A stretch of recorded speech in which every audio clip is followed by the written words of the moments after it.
3 minutes remaining.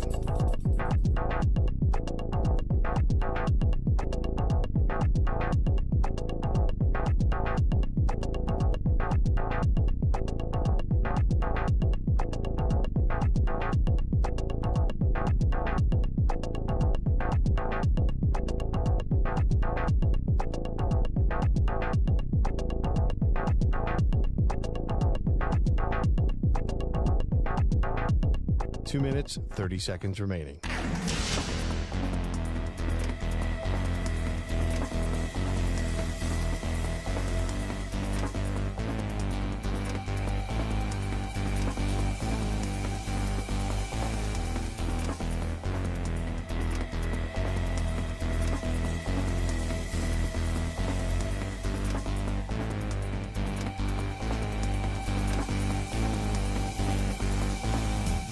Two minutes remaining.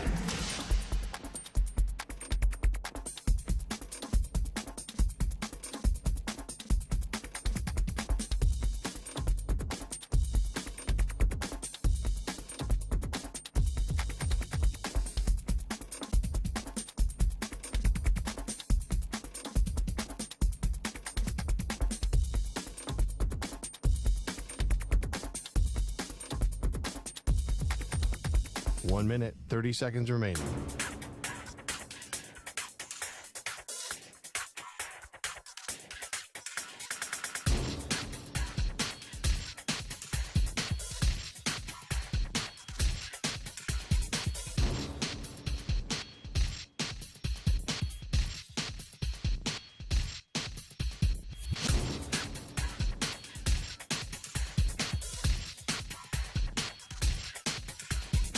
One minute remaining.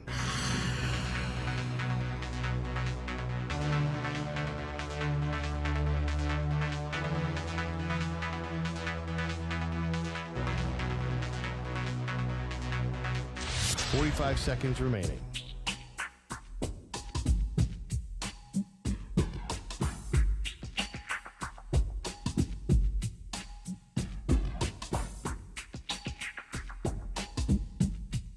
Thirty seconds remaining.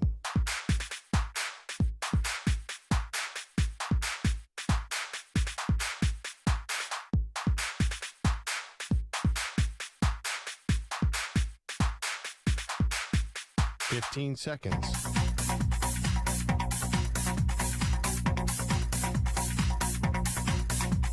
Break ends in 5 seconds.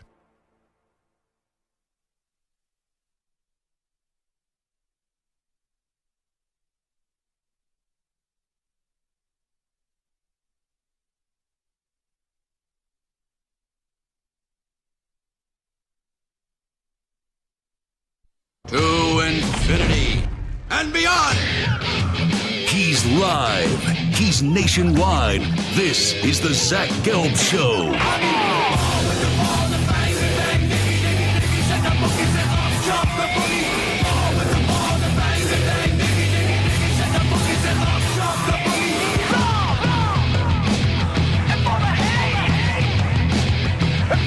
Here's your host, Zach Gelb.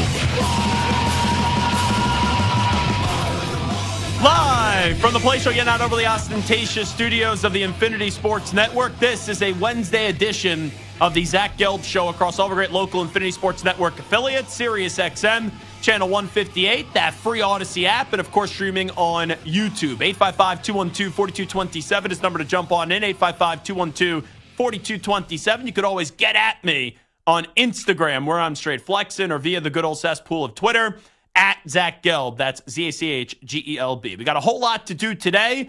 New Los Angeles Chargers wide receiver Ladd McConkey, the two-time national champion at Georgia, is going to stop by 40 minutes from now. Bart Winkler will join us at 4:40 p.m. Eastern for a Winkler Wednesday. And there's a ton of topics to discuss in football, even in baseball. But we start in basketball, as last night, that was maybe one of the more crazier endings to a regulation, with the game eventually going into overtime, that I've ever seen. The Madison Square Garden, the world's most famous arena, which annoys a lot of people when you say that, it was rocking. And you had so many of those Knicks of the past who have pretty much been ashamed to root for the team and be Knicks because of how dysfunctional the organization has been. And Leon Rose has brought some stability and some professionalism to the organization. But Madison Square Garden was rocking. And when the Knicks are up 6 with 30 seconds to go, you think the game's over. Like, I had a bet on the Knicks last night, and I was already counting my money. And then the next thing you know, Tyrese Maxey, who for years I've said is a budding star in this league. And I wish the Sixers would have had him like 5 or 6 years ago because it would have lined up perfectly with Joel Embiid. But I don't ever think when they're at the height of their trajectory that Embiid and Maxey are going to be on the same collision course where they win a championship. But Tyrese Maxey had a just villainous moment last night, if you are a Knicks fan, in Madison Square Garden. We talked about in Game 2 how the Knicks finally got their redemption for Reggie Miller when they stole a game that they had no business winning, when you saw the Sixers gag away that performance in Game 2. But the ghost of Reggie Miller popped back up last night in the body of Tyrese Maxey. It's one thing when he hits the crazy 4-point play. But then you have Josh Hart at the line with a chance to go up by 4, and he splits at the charity stripe. And that makes it a 3-point game. So Maxey, who already just had 4 points, then hits that crazy, miraculous 3-point shot from the logo just in front of half court, and he basically had 7 points in 17 seconds. And the Knicks didn't call a timeout. Brunson put up a shot attempt, and it wasn't even close. Game goes into overtime. The Knicks sucked their fans back in with like 3 minutes left in overtime. They're up by 5. And then Philadelphia found a way to steal Game 5. And that was a series that with 30 seconds to go in Game 5, it was turn out the lights. The party's over. Joel Embiid was about to get eviscerated. And I know he's dealing with a bunch of injuries. And I've sat here on CBS Sports Radio for years, and I've said, even though how great Joel Embiid is, and I'm cognizant that he's an MVP in this league, Joel Embiid's shortcomings in the postseason have been hidden because you look at certain guys, they're more deserving of blame. Whether it was Ben Simmons, whether it was Doc Rivers, whether it was James Harden. And Embiid has escaped that blame. And I've mentioned turnovers against Atlanta and Boston. And even last night, Embiid had 10 turnovers. And with about 90 seconds left, he had a terrible turnover. And everything was lining up where you look at Philadelphia, it's the same old story. But the different part of this story was going to be the first time in his career where Joel Embiid was going to get significant pushback from his own fan base. And he was going to be culprit number 1 why they lost that series. But Tyrese Maxey said, not so fast. And that was a wild 17-second sequence where Maxey put up 7 points. And then the game gets into overtime, and Joel Embiid, who actually finished the game with a triple-double, really had a quadruple-double when you factor in the turnovers too. But the big fella came alive in the extra session, and the Sixers steal Game 5. They snatch victory from the jaws of defeat. That's what Philadelphia did. And now you look at how the Sixers blew Game 2. Now the Knicks blew Game 5. And the Game 5 performance was worse than the gag job that did occur in Game 2, which I didn't think anything would top that. But the Knicks found a way to do so last night. And now you advance to tomorrow evening, which, let me say this right out of the gate, a 9 p.m. Eastern time start for Game 6. What the heck are we doing? I usually don't freak out about the start time of a game because I'm usually respectful of the West Coast. And doing a national show, you think of more than just the East Coast people. But you got 2 East Coast teams. And we're starting that game at 9 p.m. Eastern. And you know the way the NBA does it, that won't tip off till 9:18 p.m. Eastern. So I don't know what the heck I'm going to do after work on Thursday. We get out at 6 p.m. Eastern, and I don't have a dog in a fight here. But I'm going to want to watch the game, and I got to wait to see until 9:18 probably p.m. Eastern, that ball get thrown up in the air. But now, when you look at this series, I understand the Knicks are a gritty team. I understand a lot of people still believe the Knicks are going to win this series. But does anyone expect the Knicks to win Game 6? Because, it's not impossible, but I don't think it's likely. And after what we witnessed last night, I would think it's inevitable that we're seeing a Game 7 over the weekend between the Knicks and the Sixers. And think about that. With 35 seconds to go, if I said to you, as it was a party, it was a state of euphoria in Madison Square Garden, that the Sixers were coming on back and then they'll also win Game 6 and you'll have a Game 7 at MSG, you would ask me what drugs I'm on. That's what you would have said to me. Because that game was over. It was donezo. It was finished. The fat lady was already singing. And Tyrese Maxey shut up everybody in Madison Square Garden. If the Knicks end up losing this series, this goes from being a great season, right, where they're the 2 seed in the NBA. Everyone's exceeding expectations, even when they lost Julius Randle to injury. Brunson breaking out to be a star. The other Nova kids, DiVincenzo and Josh Hart playing good minutes. Deuce McBride showing up. Mitchell Robinson surviving injuries. It goes from all this hope and optimism and, the Knicks are somewhat back to an absolute disaster. You can't lose this series. You can, but you can't. Because all the good work that the Knicks have done, which is a lot. You look at the 4 regular seasons Leon Rose has been the president, there's been stability. There's been consistency. The Knicks, who are just synonymous with usually being the laughingstock, have actually gained some respect back. And they've been able to be a playoff team 3 out of the last 4 seasons. But you can't afford, when you have Patrick Ewing, when you have Carmelo Anthony in the building, John Starks, and everyone was getting ready to party. Everyone was getting ready to throw a fiesta. You can't go from choking that game to then losing 6 and then losing 7. Because all the good work that has been done, fair or not, will feel like it's wasted if you find a way to lose this series. I still think the Knicks will win this series because I don't trust Joel Embiid in the big moment. And I think the Knicks are a more consistent team in the year of 2024 than the Sixers. But last night, the Knicks really did. If you're a New York fan, they dragged you to the brink of depression because you had the euphoria, you had the moment that they were going to get it done. The game was over. And then you just sat there in stunned disbelief. The only positive I could say to a Knicks fan today is at least this isn't a single elimination sport. Because in football, when you have a game like that you think you're going to win in the postseason and you lose, all right, you're done. You're over with.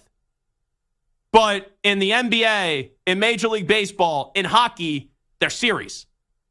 So I don't want to say you could afford to lose a game, but it's not as if you lost that game in Game 7 and now your season is over.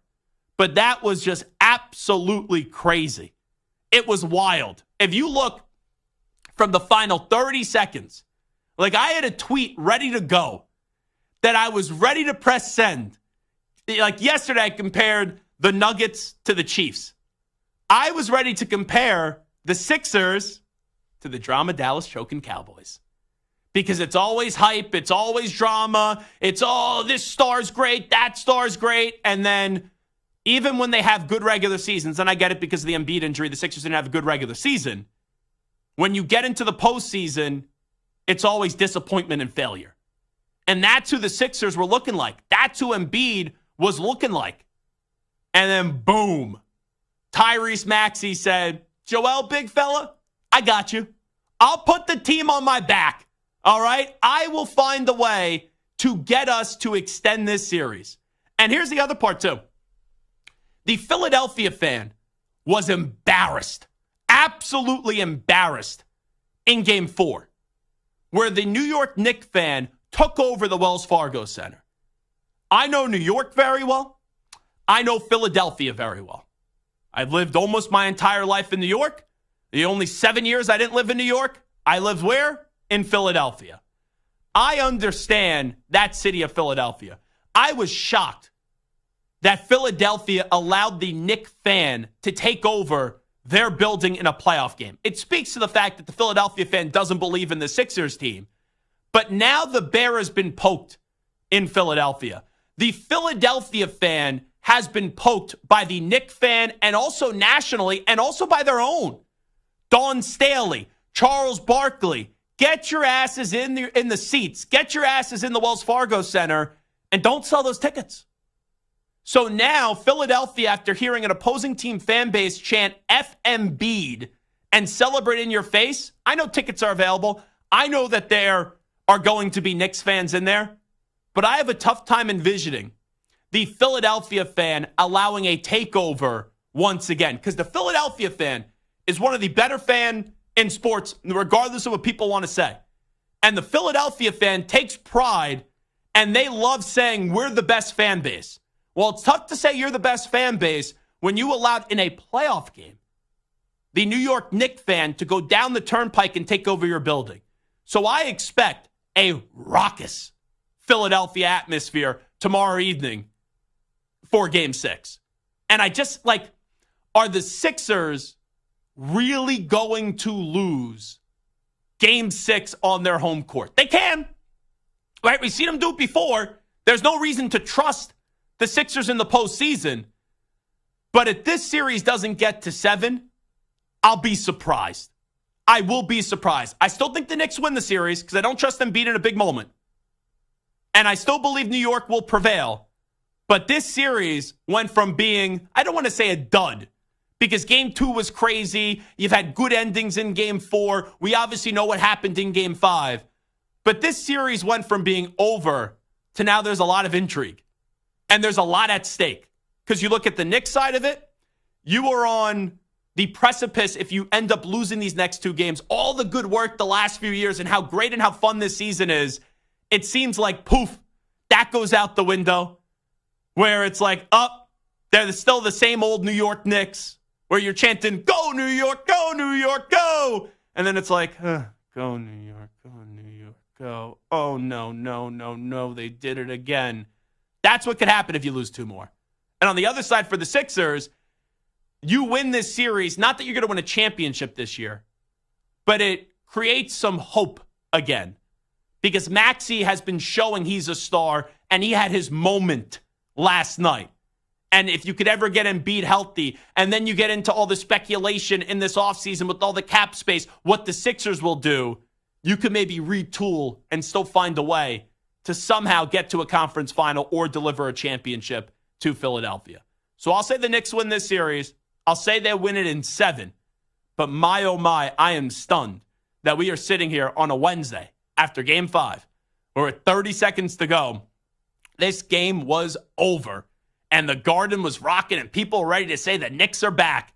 And then, man, the Knicks that I really grew up here in New York, seeing just being a disaster, a clown show, a joke, a little bit of them popped through. Now, that version of the Knicks, they were hiding behind the cloud. And then the old sunshine started to pop out and said, no, the old Knicks, we're a little bit back.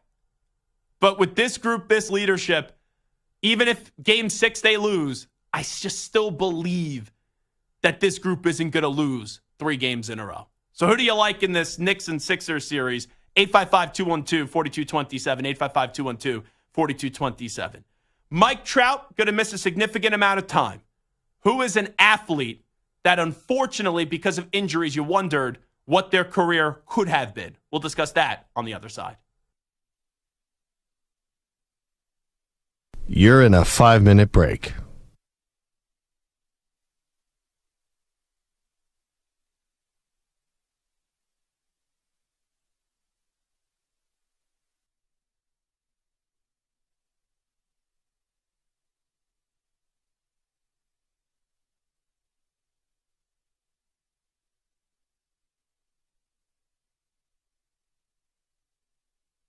4 minutes, 30 seconds remaining.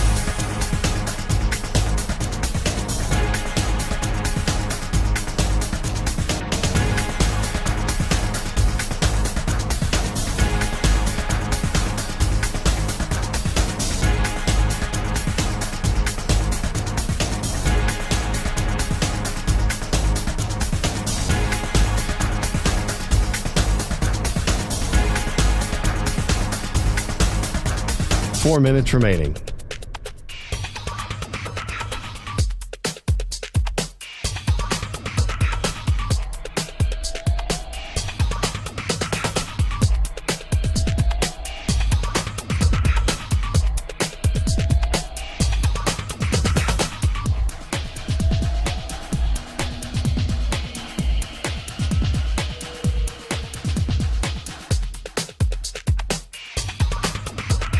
Three minutes, 30 seconds remaining.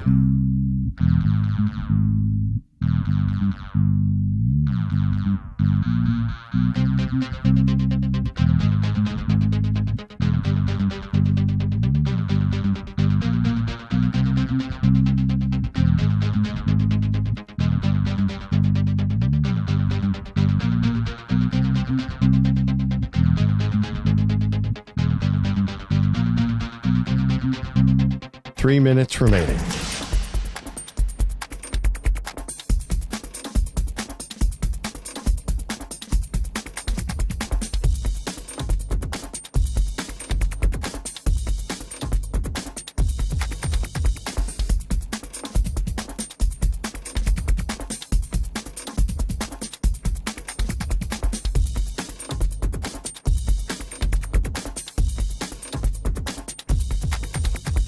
Two minutes, 30 seconds remaining.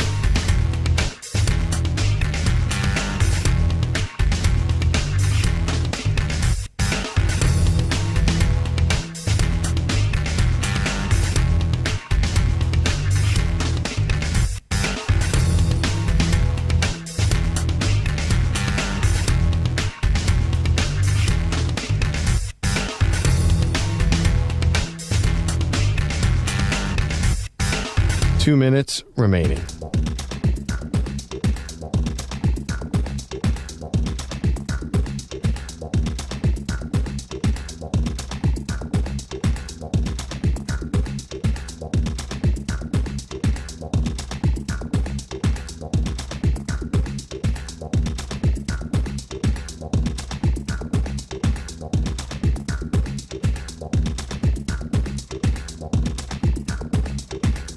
One minute, 30 seconds remaining.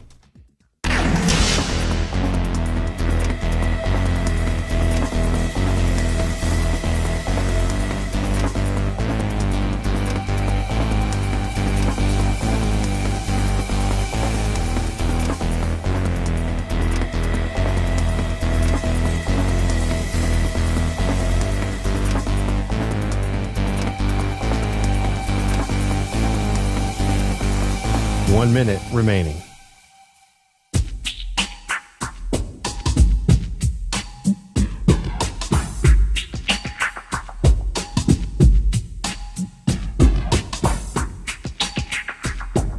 Forty-five seconds remaining.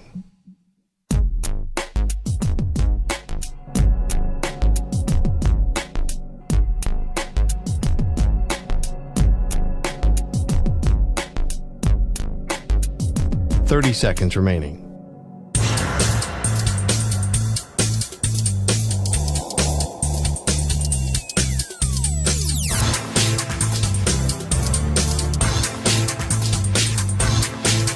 Fifteen seconds.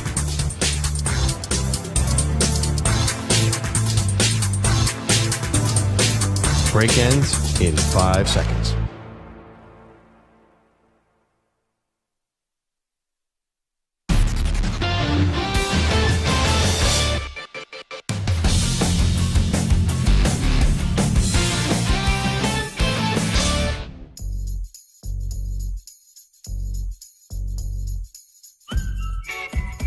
Welcome back to the Infinity Sports Network.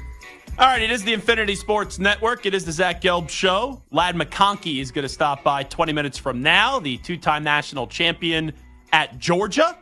And now he was the second pick in the second round, going to the Los Angeles Chargers. So he'll team up with Jim Harbaugh and Justin Herbert. So unfortunate news, Mike Trout is going to need surgery on a torn meniscus. And since like 2017, we've seen Mike Trout, not every year, but in a lot of years, Mike Trout just miss an incredible amount of time because of injury. And Mike Trout is going to the Hall of Fame.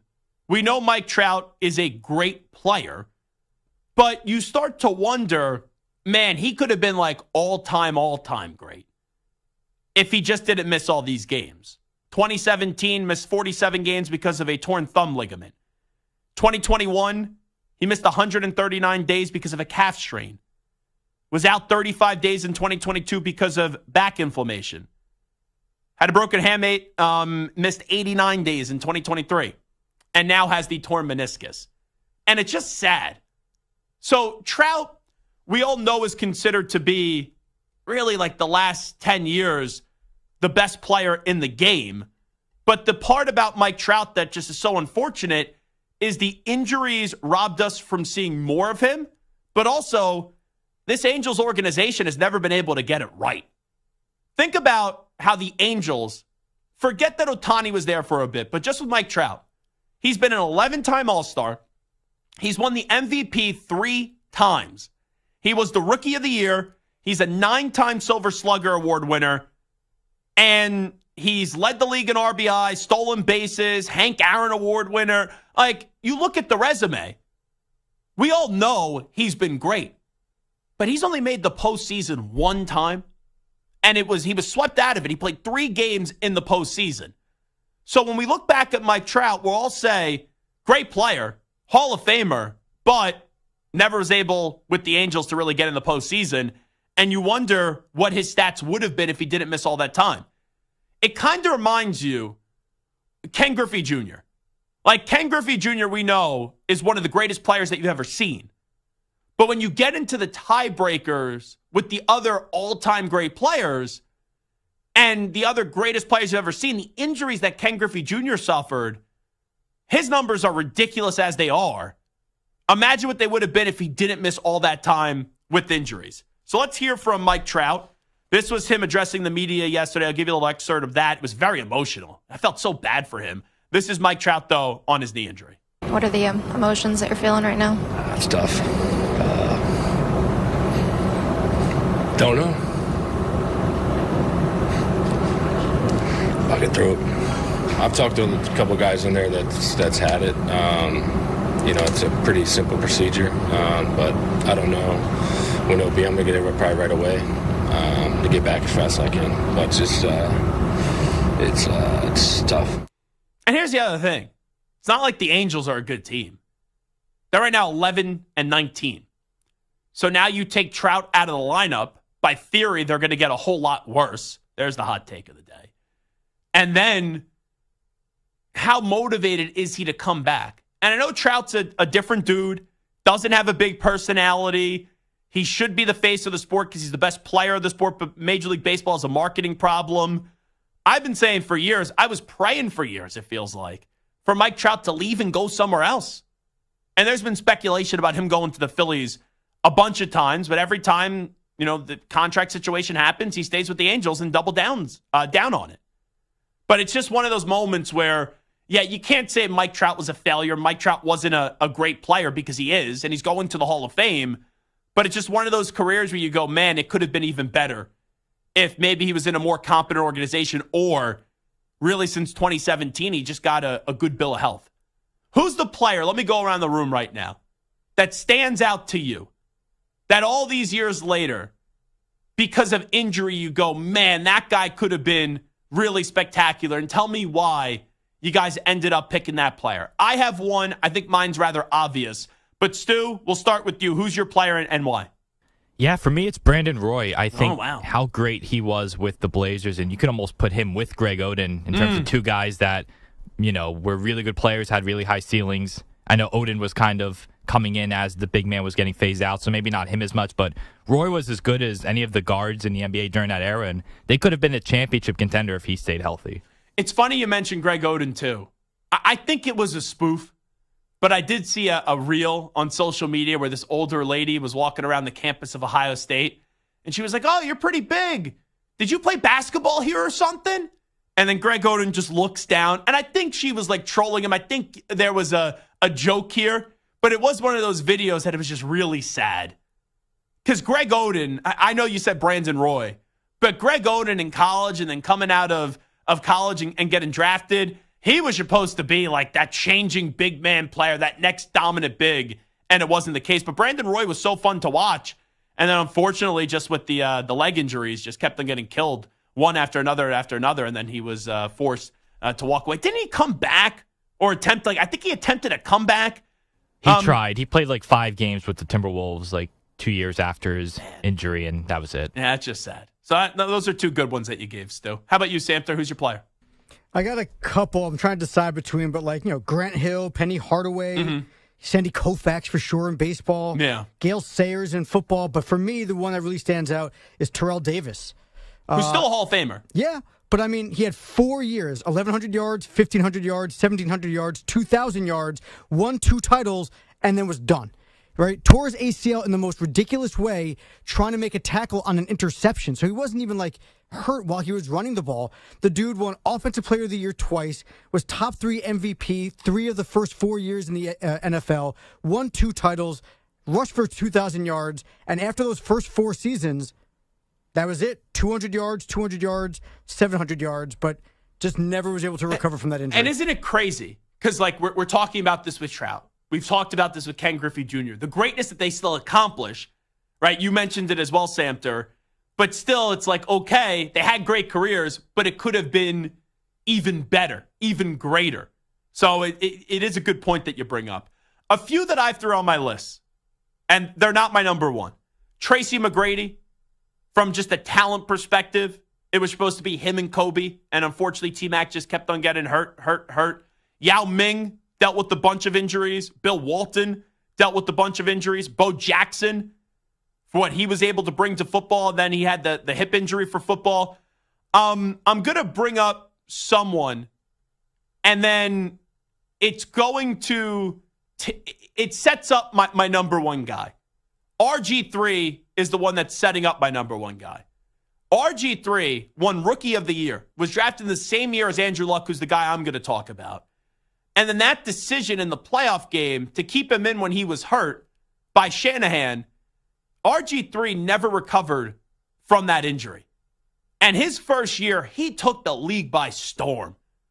It was bleeping awesome. But I got to go to Andrew Luck. And the reason why I go Andrew Luck is he basically played 5 full seasons. And in those 5 full seasons, Andrew Luck threw for nearly 24,000 yards and 171 touchdowns. And also, look at the teams that Andrew Luck was on. There's not a lot of players that you remember from those teams. Andrew Luck, it's crazy because I actually admire the promise he made to himself. Because when he retired in the middle of that preseason game, and Schefter had the story, and you had everything play out, and Colts fans knew what was going on. They booed him, some of them coming off the field because they were frustrated in the moment. But Andrew Luck made a promise to himself with all the injuries that he suffered all throughout his body, that if he ever had to miss practice consistently again, that's when he would walk away. And it's easy to say that when you still have so many more years to give to the game. But for him to realize that and stick through with this promise, it was man, I just couldn't believe that that's how the career of Andrew Luck did end. And also, Luck would have won a Super Bowl in this league. I really do believe that Andrew Luck would have been a Super Bowl champion because that's how great he was in that 5 or 6 year period in Indianapolis. And I remember, because I was working in Philadelphia at the time. I think it was that last season in 2018. But let me just fact check it here real quickly in the moment. I think they opened up that season, or it was the first game he came back. And he was going up against the Philadelphia Eagles. Yeah, it was week 3 when they returned him, and people thought it was early. I don't remember who the backup quarterback was. But at the end of the game, when you have someone throw like a 60-yard, 50-yard bomb, they brought in the backup quarterback because Andrew Luck, his arm looked shot there, and he couldn't throw the deep ball. And to see what Andrew Luck went from coming back that season and what he ended up doing statistically, when it looked like his career was shot and it was over, he threw for 4,593 yards that season and had 39 touchdowns. And you know what the craziest Andrew Luck stat is? He threw for 171 touchdown passes. He was sacked 174 times. Think about that. Ryan Grigson should be locked up. Ryan Grigson should be criminally charged for the way that he failed to protect Andrew Luck. So we go around the room. Stu's answer was Brandon Roy.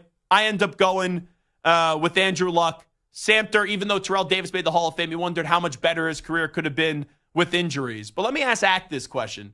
Ack, as we're talking about Mike Trout, who's going to be a Hall of Famer. We all know that. But you wonder how much better his career could have been if he hasn't had to deal with injuries year after year after year since 2017. Mm-hmm. Who is the player for you that you look back and you wonder, okay, if injuries didn't impact them, man, that would have been an all-time great, or their career could have put him in just a different level even if they made the Hall of Fame? Greg Oden, Sam Bowie, even I know there was some other extenuating circumstances, but he did have some injuries. Dwight Gooden was sidetracked by a couple big ones there. So those are the three that come off the top of my head.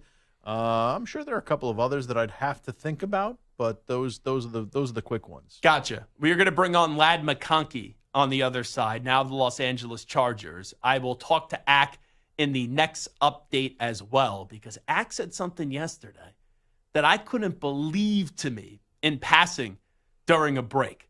So we will get to that. You liked that, didn't you? Yeah, I am already teasing the Richard Ackerman 4:30 p.m. Eastern Time update. I'm like Bill Simonson when he worked here. In another hour from now, we have another award-winning update with the great Rich Ackerman. But first, before we get to Ladd McConkey, here's the Ackman Rich Ackerman. Infinity Sports Network Sports Flash. And this report is sponsored by Progressive Insurance. Drivers who switch and save with Progressive save nearly $750 on average. So call or click today to find out if they could save you hundreds on your car insurance. The Clippers are back home with a chance to take the series lead against the Mavericks. LA evened things up with Sunday's win. They won't have Kawhi Leonard tonight due to inflammation in his knee, but James Harden is in the lineup after his 33.7-assist performance Sunday. And head coach Ty Lue said the offense is in good hands. We're getting it. Like, we understand how we want to attack. We understand our spacing. We understand what guys should be on the floor, what guys we want in certain positions. And then James was orchestrating that. And then once we get our spacing, we're ready to attack and then make the right play after that. The Celtics host the Heat, looking to close out the series up 3-1. Baseball today, the Brewers have opened up a 7-1 lead over the Rays in the 8th. Willy Adames with a couple of home runs in this one. He now has 6 on the year. Also this afternoon, plenty of other action. The White Sox on top of the Twins 4-2 in the bottom of the 5th. No score between Kansas City and Toronto in the 1st. And also Detroit defeated St. Louis 4-1. I'm Rich Ackerman. This is the Infinity Sports Network. Follow us on X and like us on Facebook. Our handle is @INF Sportsnet on X and INF Sportsnet for Facebook.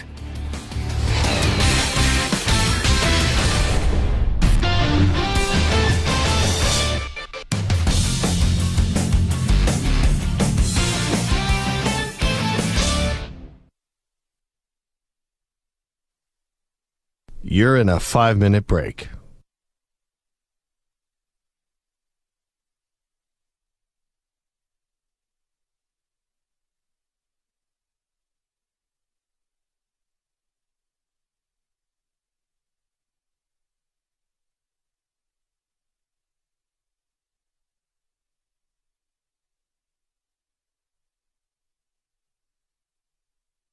Four minutes, 30 seconds remaining.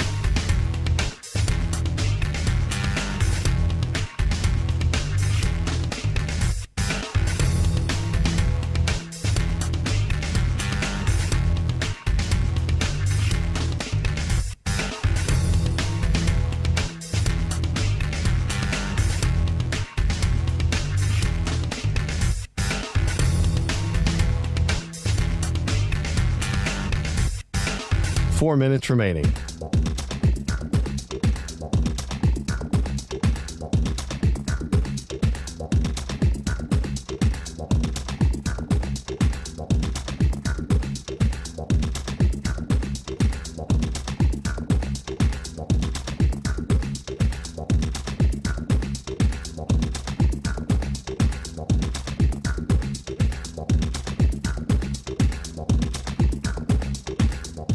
Three minutes, 30 seconds remaining.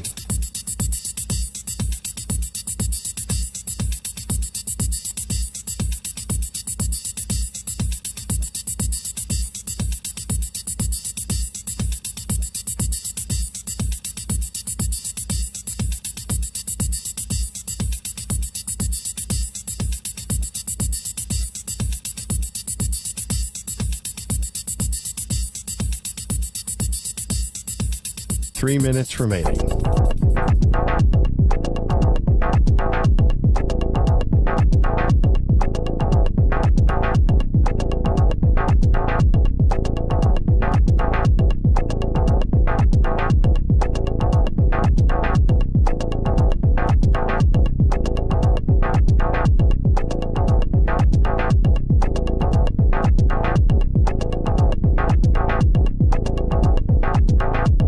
Two minutes, 30 seconds remaining.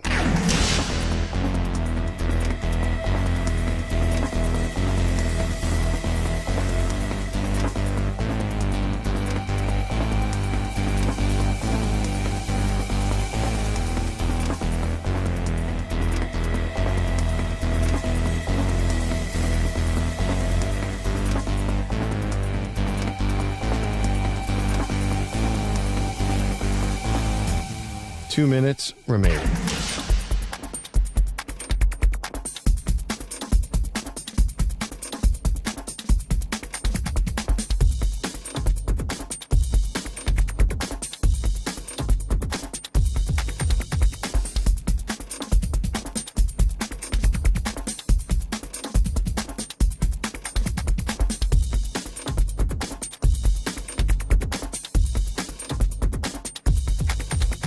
One minute, 30 seconds remaining.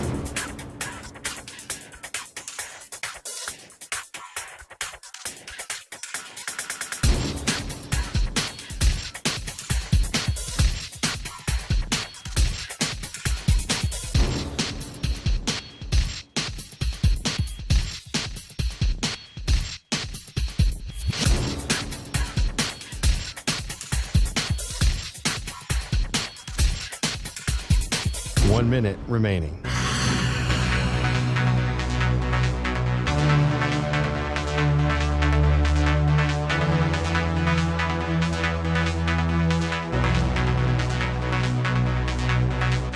Forty-five seconds remaining.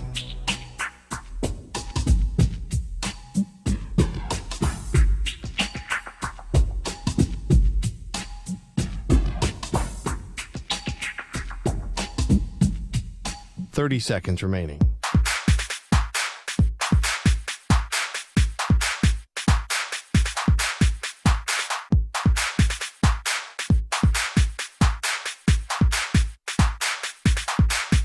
Fifteen seconds.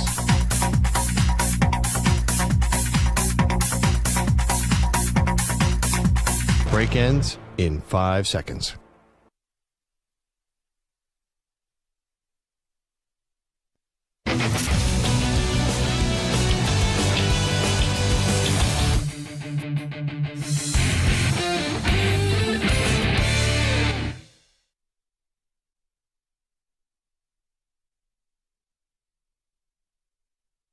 We continue. This is Zach Gelb Show, coast to coast on the Infinity Sports Network. Let's head out to Los Angeles. The Chargers, by the way, have drafted Ladd McConkey in the second round, the 34th overall pick. We all remember Ladd from his days as a Georgia Bulldog, where he did win 2 national championships, and now will start his NFL journey with Jim Harbaugh and company. And Ladd McConkey is here with us right now. Ladd, first and foremost, congratulations. Thanks so much for doing this today. And how are you? Yeah, thank you. Super excited, ready to get there, get to work, and kick this thing off. I'm a sucker for these draft day phone calls. I watch 1,000 of them, and I saw the 3-minute version that the Chargers put out when they gave you the phone call and the elation that you had just in your voice and on your face. Relive that day for me. Last week, Friday night, when you get that call that the Chargers trade up and take you with the 34th overall pick. Yeah, it was amazing. I mean, it was a dream come true, honestly. Something I've worked for my whole life. Now I have the opportunity, so now it's time to go make the most of it. Were you surprised it was the Chargers? I know they traded up to get you. Some people thought you were going to be a first-round pick when it was the Chargers on the other end. What was that first thought? Yeah, it was weird because, I didn't know they were going to trade up, and then I got the call and looked at my phone and said Chargers football. So I just kind of told my family real quick. And so I don't know, surprised. I don't know if that's the word, but I'm happy now. So yeah, I'm good with it. We've seen a lot of receivers get into the league, rookie wide receivers, and make a big time impact throughout the years right away in year one in their rookie year. What do you think you could bring to the football team here in year one? Yeah, just a guy that's going to go out there and compete. Don't place too much expectations out there. Like, I'm just going to go play my game, and I think the rest will take care of itself. I've, did what I could do to get to this point. So just continue to do that, put my head down, grind, and go make a name for myself. Ladd McConkey here with us. Obviously, college football fans, they know your name and they know your game pretty well, but you talk about playing your game. Let's say if a Los Angeles Chargers fan hasn't seen you play, how would you describe the game of one Ladd McConkey? I think I'm, super competitive, and I play with a lot of passion. You can see it. Make a block, score a touchdown, whatever it is. Shoot, I love the game of football. I love to be out there and competing against everybody. So I think you're going to see a guy that's going to leave it all out there every time he's out there. Sometimes a player will take on the personality of their head coach. Clearly, you're just a new member of the Chargers. Jim Harbaugh is a new member of the organization. But when I heard that the Chargers traded for you, I'm like, Ladd McConkey and Jim Harbaugh, that seems like that's a perfect match. You guys being big-time football guys and the passion you bring to the game. Yeah, definitely. I have nothing but respect for Coach Harbaugh. I'm ready to get there and, build that relationship with him. So I heard you say on your draft phone call that your parents met Jim Harbaugh at Indianapolis. I'm assuming that was at the Combine. I guess you weren't at that meeting, but what can you tell me when your parents, I guess, ran into Coach Jim Harbaugh? Yeah, I wasn't there. I talked to him after. Like, yeah, we saw Coach and just, said hey to him, introduced ourselves. And I don't know really what all entailed with the conversation, but it's crazy to kind of, see it all come full circle. Maybe mom and dad made a deal with Coach. Maybe they hyped him up. Maybe, I know they're your biggest fans, but maybe they really had a positive impact, and that's why the Chargers took you. Hey, if they did, I appreciate them more than they know. We're talking to Ladd McConkey right now, 34th overall pick by the Chargers in this past NFL draft. So a lot of times when we talk about quarterbacks, we talk about fit and what organization they're going to, and that could either make their career very successful or derail their career. For a wide receiver, it's all about what quarterback you get paired up with. You have a pretty damn good one out in L.A. with Justin Herbert. How about what you know about his game, and how excited are you to get the team up with a pretty damn good quarterback? Yeah, I'm pumped. Watching him play, he's a great player. You can tell he loves the game. A great leader for them, and pretty good at what he does. So super, pumped to get there, earn his trust, show him what I'm about. Build that relationship as well.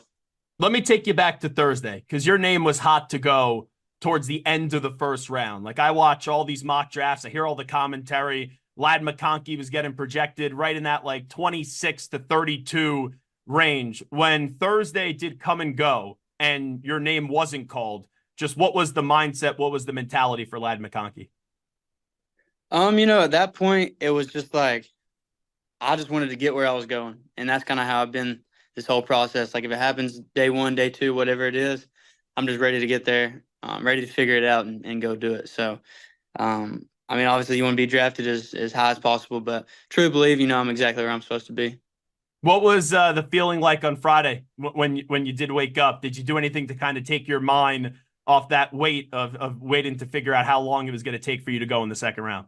I woke up, went and played a little golf, with my brother and a couple buddies. So went and played some golf, relaxed, and then came back. And once we sat down to watch the draft, it didn't take too long.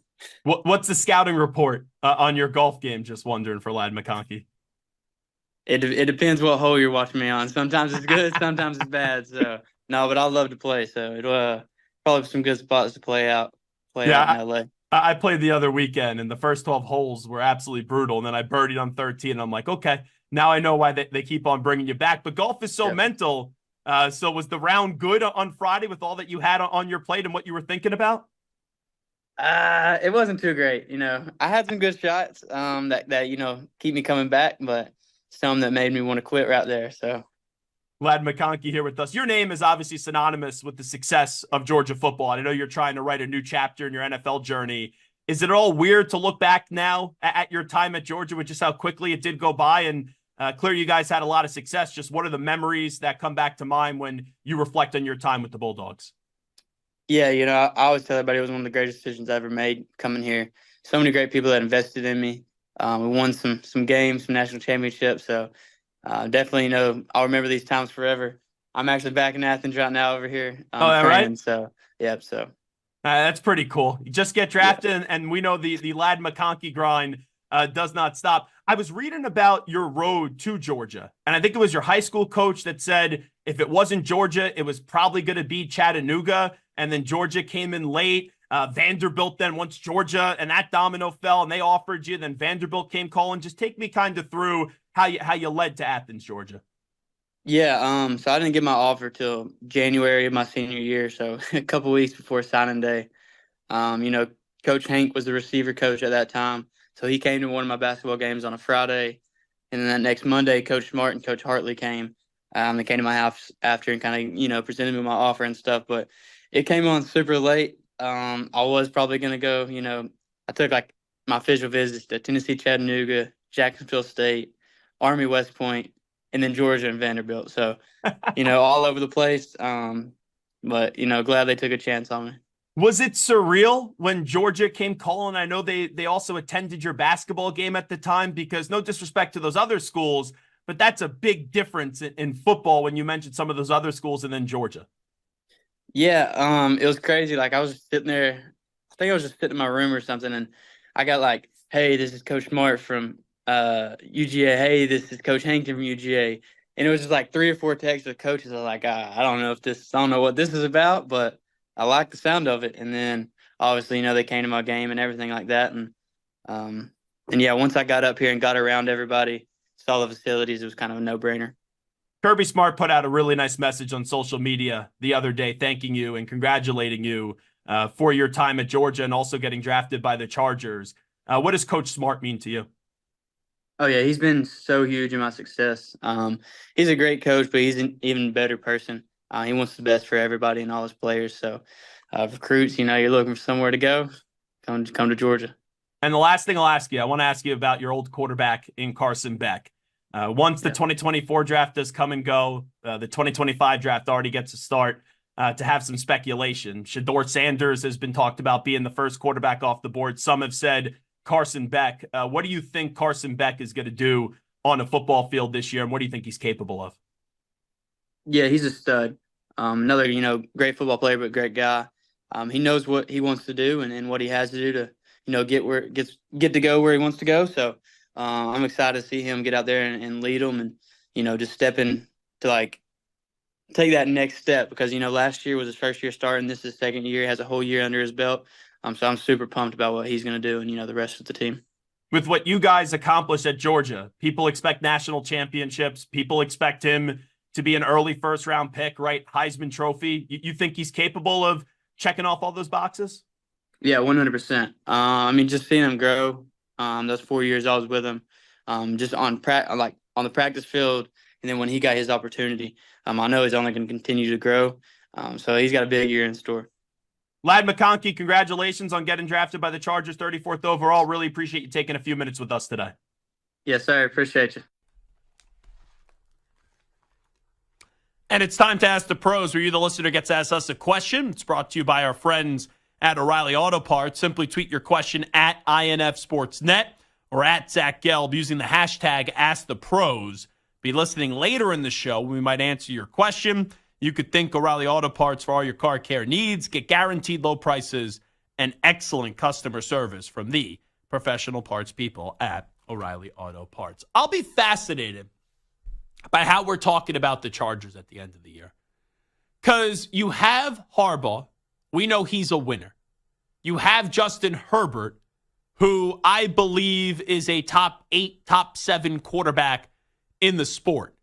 Around, though, Justin Herbert, you've beefed up that offensive line. You have Slater. You got now Joe Alt, Zion Johnson, the young guard, interior lineman out of Boston College. And now it's the weapons around him. It's okay.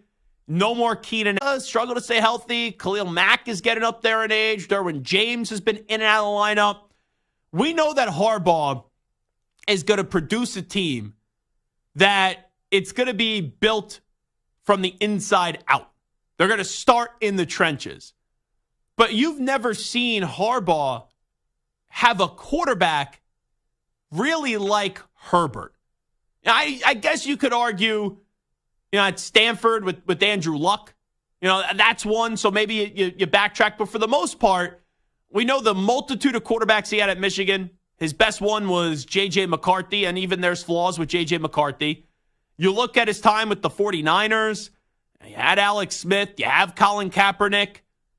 But you walk in with Herbert, this is Jim walking in where this is a bona fide franchise quarterback. And I do believe because of Jim's reputation, people think there's going to be a big upswing in year number one. Like this will be they were a joke under Brandon Staley. Brandon Staley was a clown of a coach. But so you're going to have Harbaugh bring some professionalism. You'll see an uptick in wins, but I'm not expecting this team to make the playoffs this year. Can they? Yes. Do I think they will? No. So this team goes 8 wins, 9 wins. To me, this is a laying a foundation year. And I'm not saying that you don't expect them to be better than where they were a year ago. But in year number 2, if they're going to take off, that's when they'll take off. And we need the Chargers to take off. Because the Broncos, the Raiders, they're not holding up their end of the bargain. Tell me another day that ends in Y. So you need the Chargers to really take off so you can have a legit challenger inside the AFC West to the team to be not only the AFC West, but the rest of the NFL in Kansas City. We'll take a break. When we come on back, we're going to do a little Take 5 Wednesday.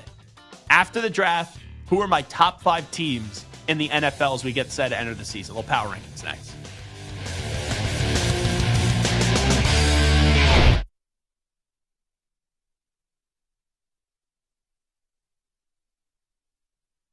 You're in a 5-minute break.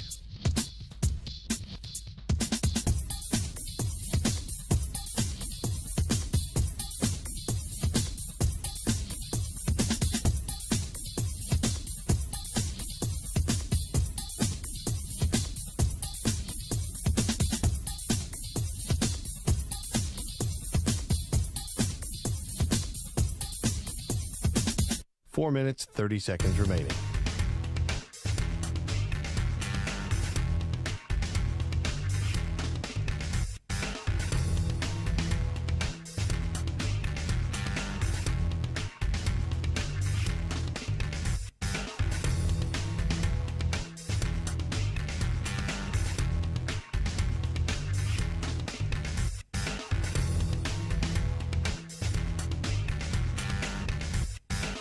Four minutes remaining.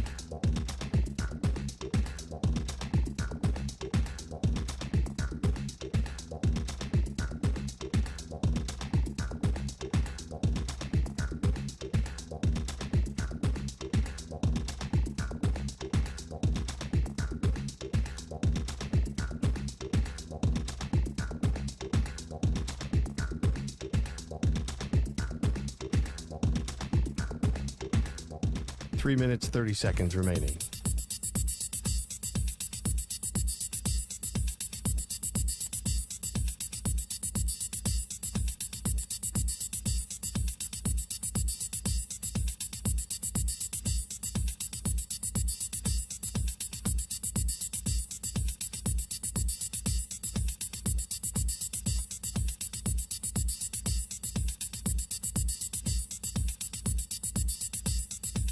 Three minutes remaining.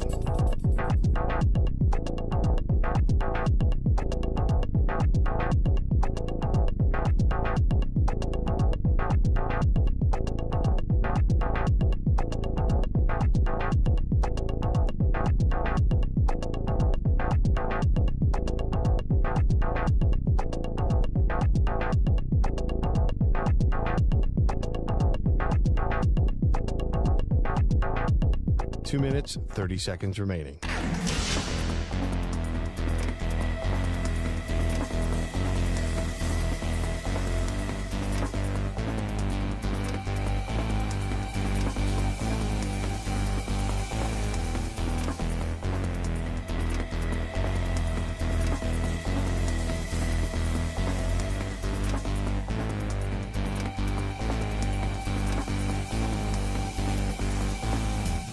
Two minutes remaining.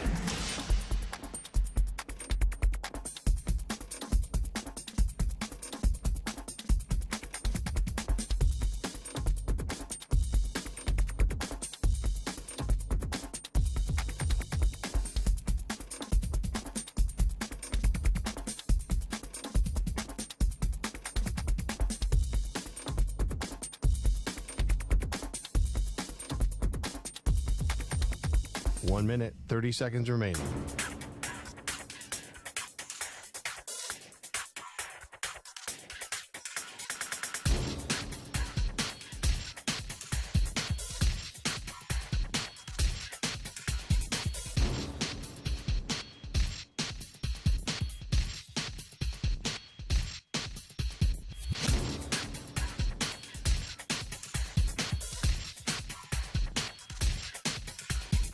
One minute remaining.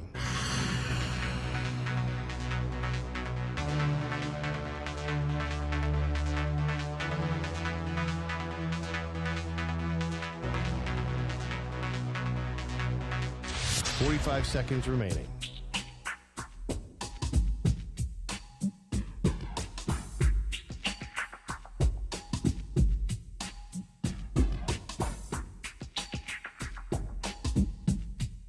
Thirty seconds remaining.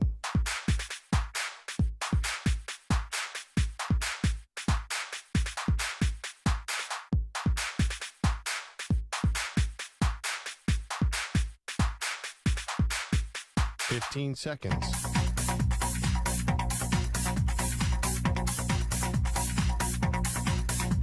Break ends in 5 seconds.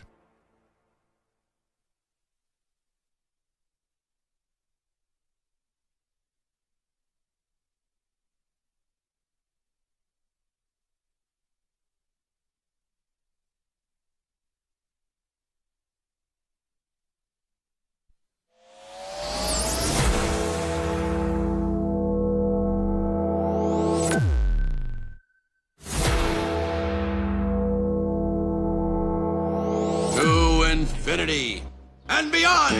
He's live. He's nationwide. This is the Zach Gelb Show. It is the Zach Gelb Show on the Infinity Sports Network. Bart Winkler going to stop by 40 minutes for now for a little Winkler Wednesdays. I was just reading this. So we discussed that in Game 4, Knicks fans took over the Wells Fargo Center, and it didn't even look like this series was going to go back to Philadelphia tomorrow evening for a Game 6 because 30 seconds to go. The Garden was rocking. The Knicks were up by 6, and then we know what transpired. Tyrese Maxey had the 4-point play. He had the miraculous, almost half-court shot to send the game into overtime from Maxey, and the Knicks choked away the game, and the Sixers get some payback from them choking away the game from Game 2. Well, I guess there's still a big concern about how many Knicks fans are going to invade Philadelphia tomorrow. So Michael Rubin, who runs Fanatics, and he's a former minority owner of the Philadelphia 76ers, he just tweeted out Josh Harris, David Blitzer, and David Adelman, who is another minority owner of the Sixers. I was actually talking to David last night after the Sixers did have that crazy comeback. And Rubin says the four of them bought more than 2,000 tickets for the Sixers Game 6. We absolutely, this is what Rubin said, cannot let Knicks fans take over our arena again. And you say that, right? And I think everyone's first reaction, Stu, Samter, yours truly, it's kind of lame. In a passionate sports city, one of the best sports cities in America that prides themselves on how great of sports fans they are and how passionate they are, and they always show up and they always support their teams through good or bad. It's kind of crazy that three owners of the Sixers and a former owner have to buy 2,000 tickets to give them out to Sixers fans. kind of lame. Like, you should show up. But this is how they make this a good PR spin. Because I think we could all agree, I get on the radio, I say, oh, it's so lame that they're buying tickets and they're afraid that the Knicks fan is going to take over again. Ruben says that they're giving them to first responders, healthcare professionals, and other local Philadelphia-based organizations once we know they're legit. Sixers fans are not imposters. Let's go Sixers. We can do this. All I'm going to say, and I have friends and family from Philadelphia, and I love the Philadelphia sports fan, right? Like, if you're doing local radio, not the national show that we're doing, it's tough to want to be in any other market but Philadelphia, like maybe New York. But in Philadelphia, it's the 4 teams. We thought they were all in. Like, I have done big radio shows in Philadelphia. I've done a show in Philadelphia moments after they won their first and only Super Bowl. So I understand the passion of the city. But this is a bad look. Like, it happens once in Game 4. Knicks fans make the trip down the turnpike. We know Sixers fans don't believe in this team. But it's a bad look that your owner has to say, oh, we're giving out the tickets to first responders and other local Philadelphia-based organizations, and we had to buy 2,000 tickets because we're afraid the Knicks fan is going to take over the building again. It's a tough look for the Philadelphia sports fan. Like, the Philadelphia sports fan usually takes L's for, like, ridiculous things that happened in the past, like the snowballs with Santa Claus. Like, I'm sick of even hearing that, with how many years ago that it did happen. But there's like a reputation about Philadelphia. Yeah, they're tough fans. Yeah, they're crazy. But it is a hostile environment, and it's a great home crowd. When you need your owners to go purchase 2,000 tickets and basically say, we're going to help fill the building with Sixers fans, it's a bad look. Philadelphia's changing, man. I can't believe it. Remember, this was a fan base that gave a standing ovation to Trey Turner last year, and it turned around the season. When has there ever been that positivity in Philadelphia? You know, a mentor of mine, Angelo Cataldi, he said that's when he knew that he was out of the business, because he would have never led a standing ovation for a player that got a ridiculous wealthy contract and an opulent contract and wasn't performing.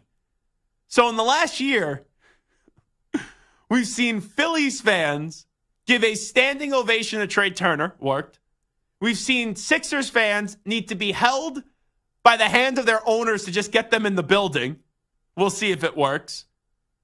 And the one sport that this wouldn't tolerate in, because it's religion in Philadelphia, it's football. Now, I'll never forget being in Philly. Eagles win the Super Bowl. First halftime, first game back after raising a banner. Didn't play well up against the Falcons. They got booed off the field. That's the Philadelphia I know. That's the Philadelphia that I love. And Malcolm Jenkins told me after the game, I'm glad our fans aren't spoiled. They're holding us accountable. I'm glad the championship didn't make them soft. Now, Eagles 10-1, and then they had one of the worst choke jobs you'll ever see. They have no problem filling a building. We know that animosity and that hatred for that collapse is still there. But man, it just shows you how much of an importance football is against all the other sports. Because I know they play dancing on their own, and Citizens Bank's been rocking throughout the last few postseason runs. But this Sixers team, I know the expectations weren't to win a championship this year. I get that. But to not be able to get enough Sixers fans in that building, or it's a fear, apprehension from the Sixers ownership group, that it's a fear that building's going to get taken over again, they have to buy 2,000 tickets. Like, come on, what are we doing? Seriously. And Joe Giglio, who has done some shows here in the past, but now he's a Monday through Friday guy at Sports Radio 94 WIP. He originally suggested, he's like, the owner should buy tickets. And I'm like, how lame is that? Just because the Philadelphia that I know, some of the greatest fans I've ever encountered. You wouldn't think for a playoff game. Playoffs? Yeah, we're talking about playoffs. That they would need help to fill an arena. So that crowd dynamic's going to be fascinating tomorrow. And if you're a Knicks fan, I think, and maybe you live in Philadelphia, I think you start to be an imposter. Oh, I do all this charity work. Oh, I'm a first responder. Oh, I help the youth. Because it's very vague. giving them to first responders, healthcare professionals. Okay, that's clear. And local Philadelphia-based organizations. That's like, and everybody else. Just say go Sixers. We'll let you in the building. So you're a Knicks fan. Hey, go Sixers. Go Philly. 1, 2, 3, 4, 5, Sixers. 10, 9, 8, 76ers. And then you basically like stab the ownership group in the back of you, take their tickets, and you run right into the stadium.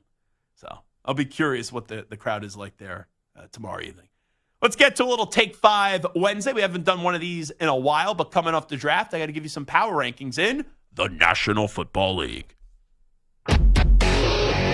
As the dust settles from last week's games, it's time to look at which teams are rising and which are falling. And there's an interception. Zach ranks his top 5 NFL teams on this week's edition of Take 5, only on the Zach Gelb Show.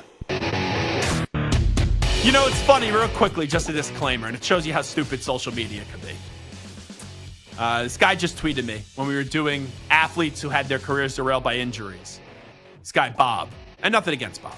He listens to the show a lot. Maybe you got to use a Q-tip, though, Bob. He says, how does no one mention Bo Jackson? I said Bo Jackson on the air. I said his name on the air. So I don't understand. And this was like, it wasn't a tweet when it was happening in the moment, and then maybe I waited to get to it. 3 minutes ago.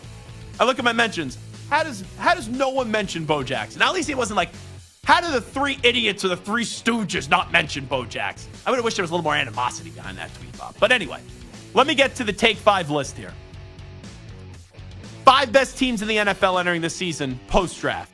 In at number 5, it's the Cincinnati Bengals. Yes, I get it. T. Higgins wants out. Yes, I get it. Trey Hendrickson wants out as well. You still got Jamar Chase. You still got Joe Burrow. My one concern with this team is health, though. It's not, oh, how great will Lou Anarumo and that defense continuously be in the big spot? It's not, oh, Hendrickson and Higgins are bitching, they want out. It's the health of Joe Burrow. Because when you protect Joe Burrow and Joe Burrow's able to be healthy, this team has been to 2 AFC championship games and a Super Bowl. The health is of the utmost importance, and in basically 4 years, we've seen Joe Burrow stay healthy for 2 of those years and have his season end 2 other years because of injury. So Bengals in at 5. Number 4, it's the Philadelphia Eagles.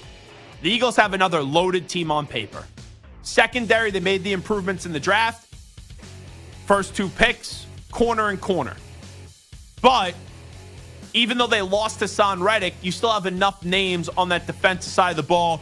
And I think a change in coordinator is going to be enormous. Because Sean Desai and Matt Patricia, like, give me a break in the year of 2024. Those guys can't be your defensive coordinators. On the offensive side of the ball, I know they lost Jason Kelce. You still have a phenomenal offensive line filled with Pro Bowlers. You have Saquon Barkley. You got A.J. Brown, paid and happy. You got Devontae Smith, paid and happy. Dallas Goedert's got to stay healthy. He's an underrated tight end. And you added in Saquon Barkley, which is enormous. And oh, yeah, by the way, you have Jalen Hurts, who 2 years ago outplayed Patrick Mahomes in a Super Bowl, even though his team didn't win, and was looking like he could be an MVP of the league. And this past year dealt with some injuries, and he did also regress. I think you see more of the Jalen Hurts from 2 years ago with the weapons and hopefully the good bill of health than what you did see this past season. My one big concern, though, with the Eagles, it's the head coach. Because the head coach saw a team get out to a 10-1 start last year, and even though the players will say he didn't lose the locker room and the players love him, do they love him because they think he's a great coach, or they let him do whatever they want?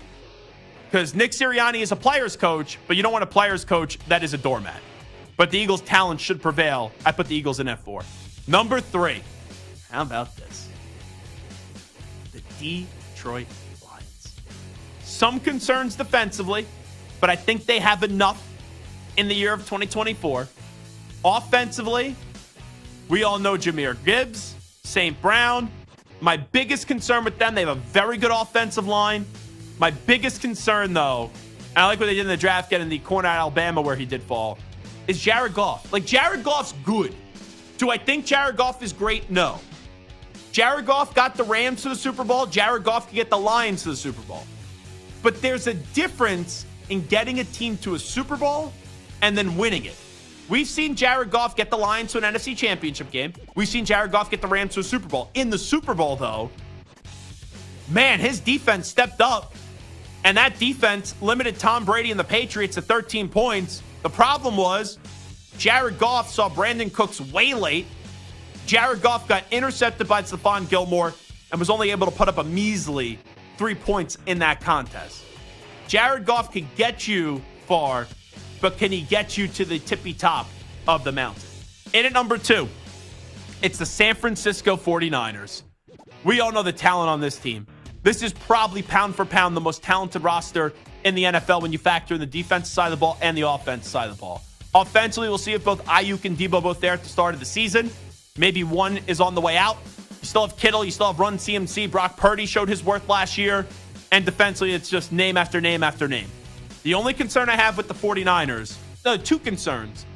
Getting so close and yet so far, when does that eventually catch up to you? But the other major concern is Kyle Shanahan. We all say Kyle Shanahan's top 5 coach. We all acknowledge Kyle Shanahan, right, is a great coach. But in the postseason, in the biggest games with leads, choke artists. Choked. I know it's Mahomes. You've had 2 double-digit leads in the Super Bowl with arguably the superior talented team, and you weren't able to slam the door shut. And I know he's the OC in Atlanta. You had a 28-3 lead, and you choked that. Big game. Shanahan gets you there. He looks like he'll win it a lot of times, and then he finds a way to look like the Knicks last night at Madison Square Garden with 30 seconds left in a game up by 6, and they ended up losing that game. And number 1, not the most talented roster in the NFL, but they have the best coach in the NFL, and they got the best quarterback in the NFL. And that's the utmost importance, and it's the Kansas City Chiefs. The only concern I have about Kansas City, it isn't a lack of weapons.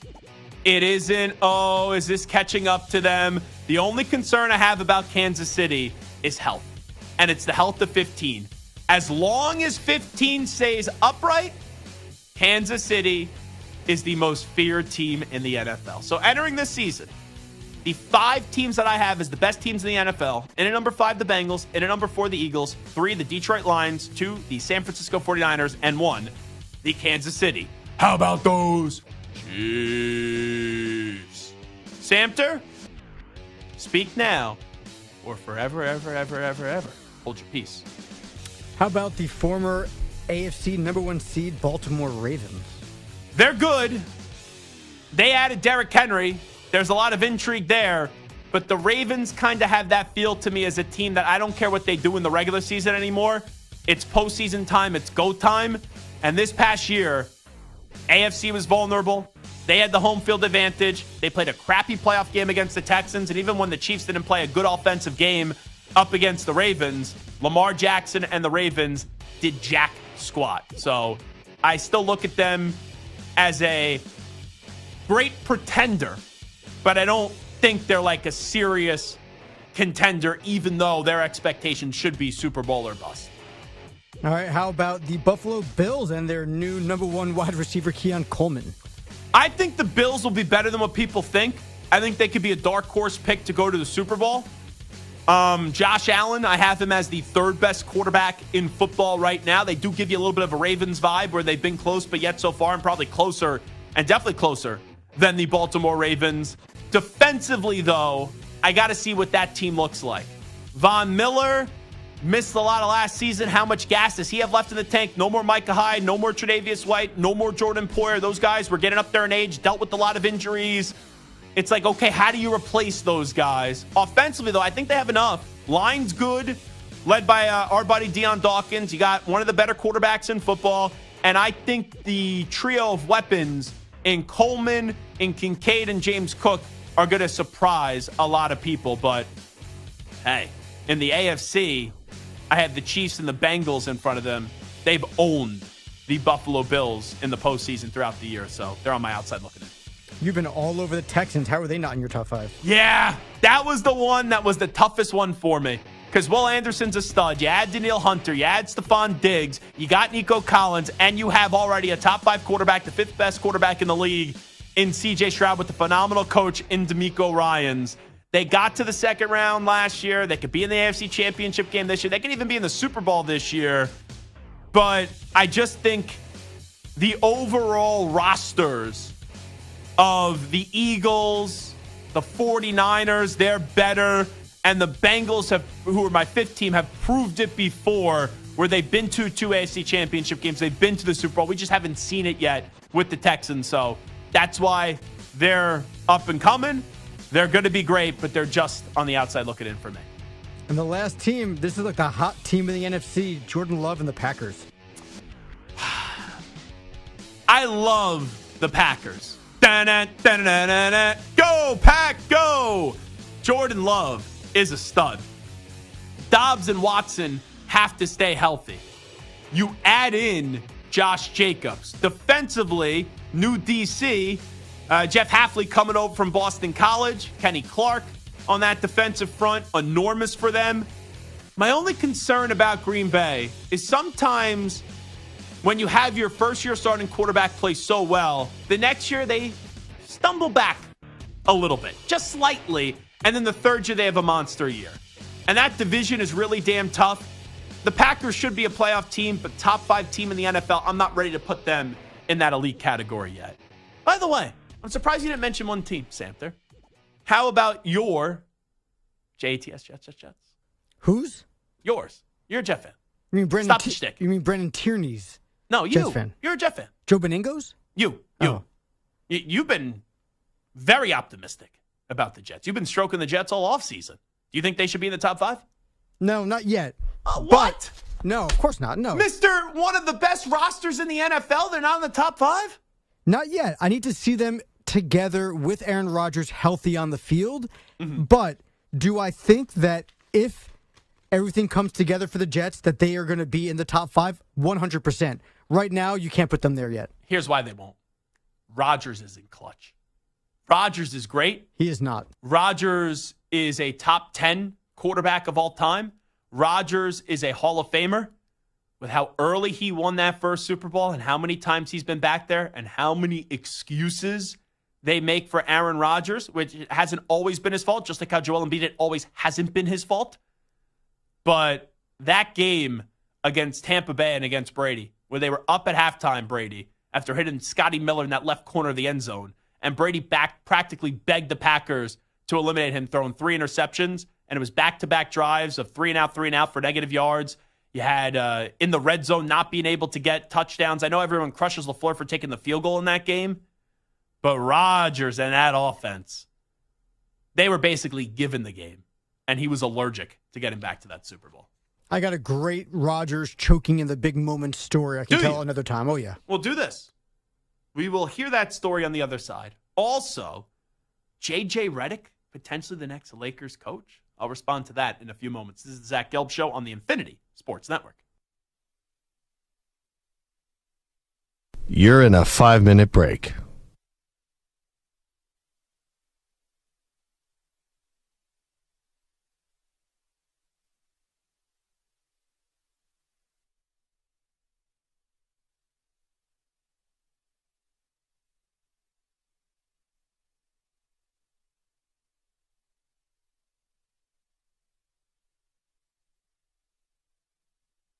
Four minutes, 30 seconds remaining.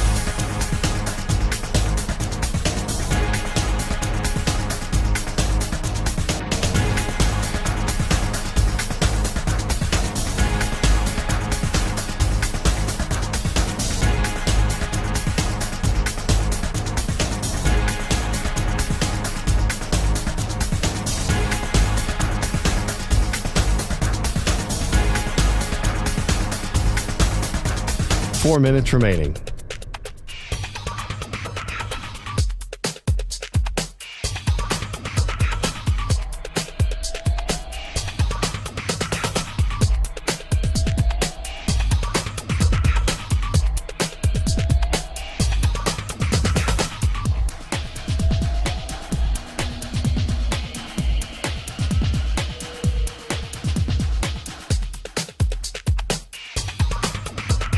Three minutes, 30 seconds remaining.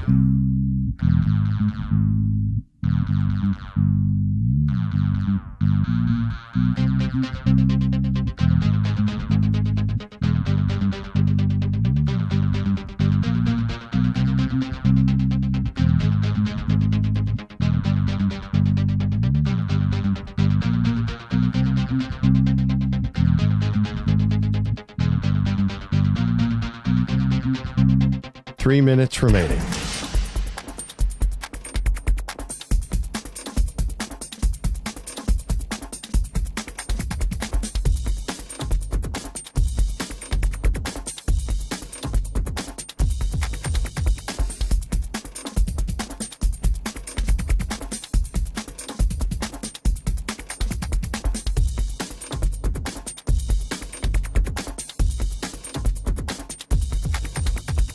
Two minutes, 30 seconds remaining.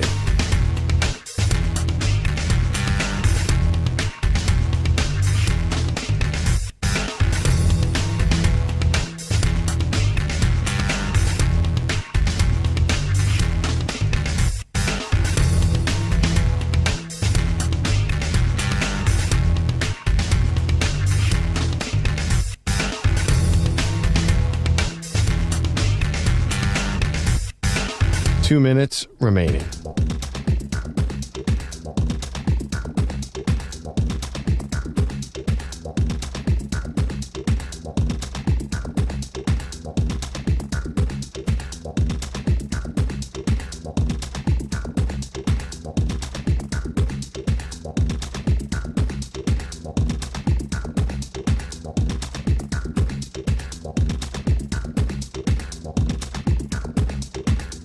One minute, 30 seconds remaining.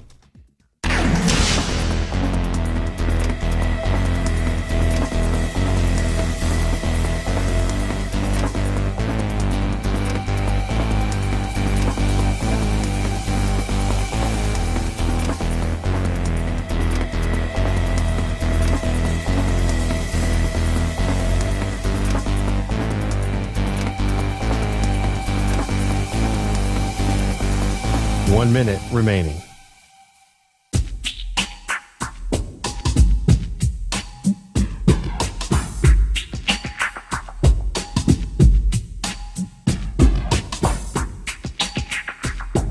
Forty-five seconds remaining.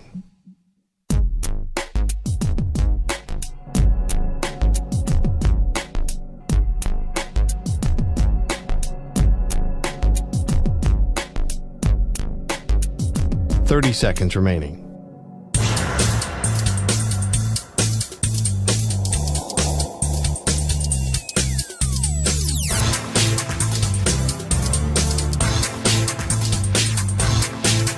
Fifteen seconds.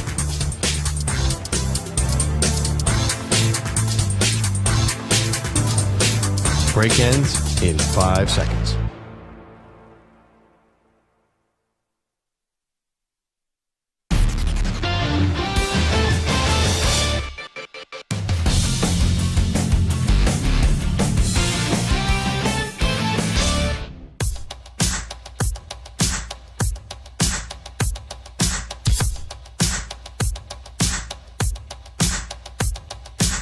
You're listening to the Infinity Sports Network.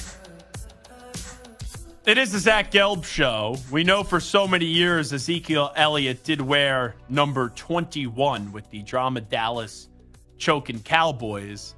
Zeke last season did wear 15 with the Patriots. He also wore 15 at the Ohio State University. Adam Schefter just said in his second stint in Dallas, Cowboys running back Ezekiel Elliott will now go back to wearing 15, the same number he wore at Ohio State. To help make this possible, Cowboys quarterback Trey Lance is switching from 15 to 19. Here's the question, 855-212-4227. The big question Zach Gelb has today. Will the number change save the career for Trey Lance? We want your serious phone calls and also tweets at Zach Gelb. It's kind of crazy, Trey Lance.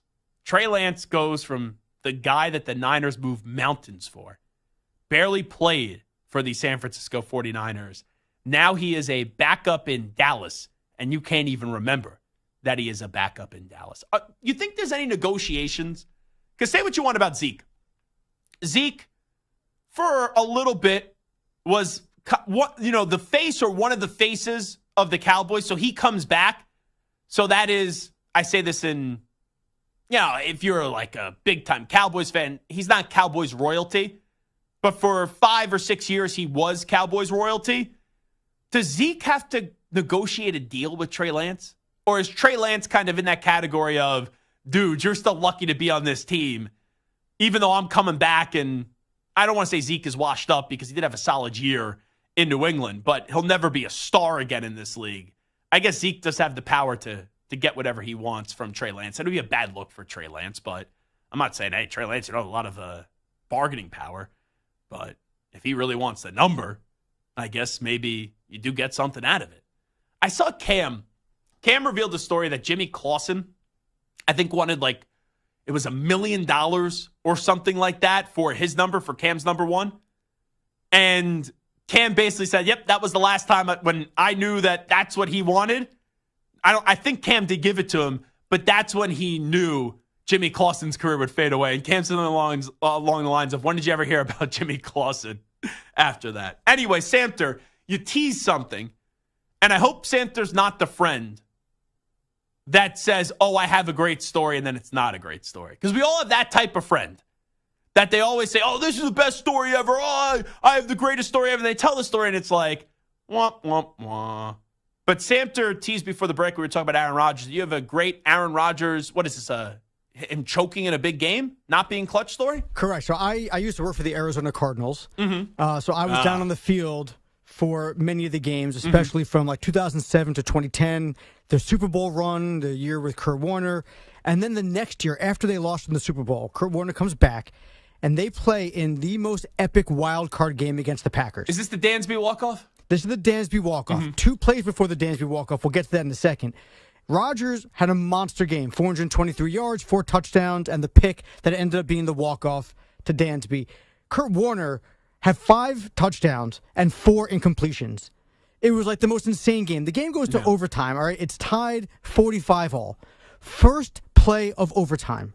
Aaron Rodgers drops back on the play action from his own 20-yard line. First play, he has Greg Jennings wide open, maybe 10 yards in front of any Cardinals defender. Wide open for a touchdown, 80-yard touchdown, walk-off in overtime to end this epic, incredible offensive showdown. He missed him by 5 yards. I mean, wasn't even close. Greg Jennings, I could have thrown that ball to him. The referee, it was so wide open, the referee fell over. And here's Aaron Rodgers with this opportunity to win an incredibly epic game. And you're on the sidelines? I was actually in the end zone. Wow. So when Dansby scored the touchdown, he was running right towards me. Oh, that's pretty he cool. almost handed me the ball. But I'm right there in the end zone, looking right, and I see Rodgers. He's throwing the ball away from me. So I see the ball, and I see Greg Jennings breaking free. He's open. I have the video up right now. I can show you the video during the break.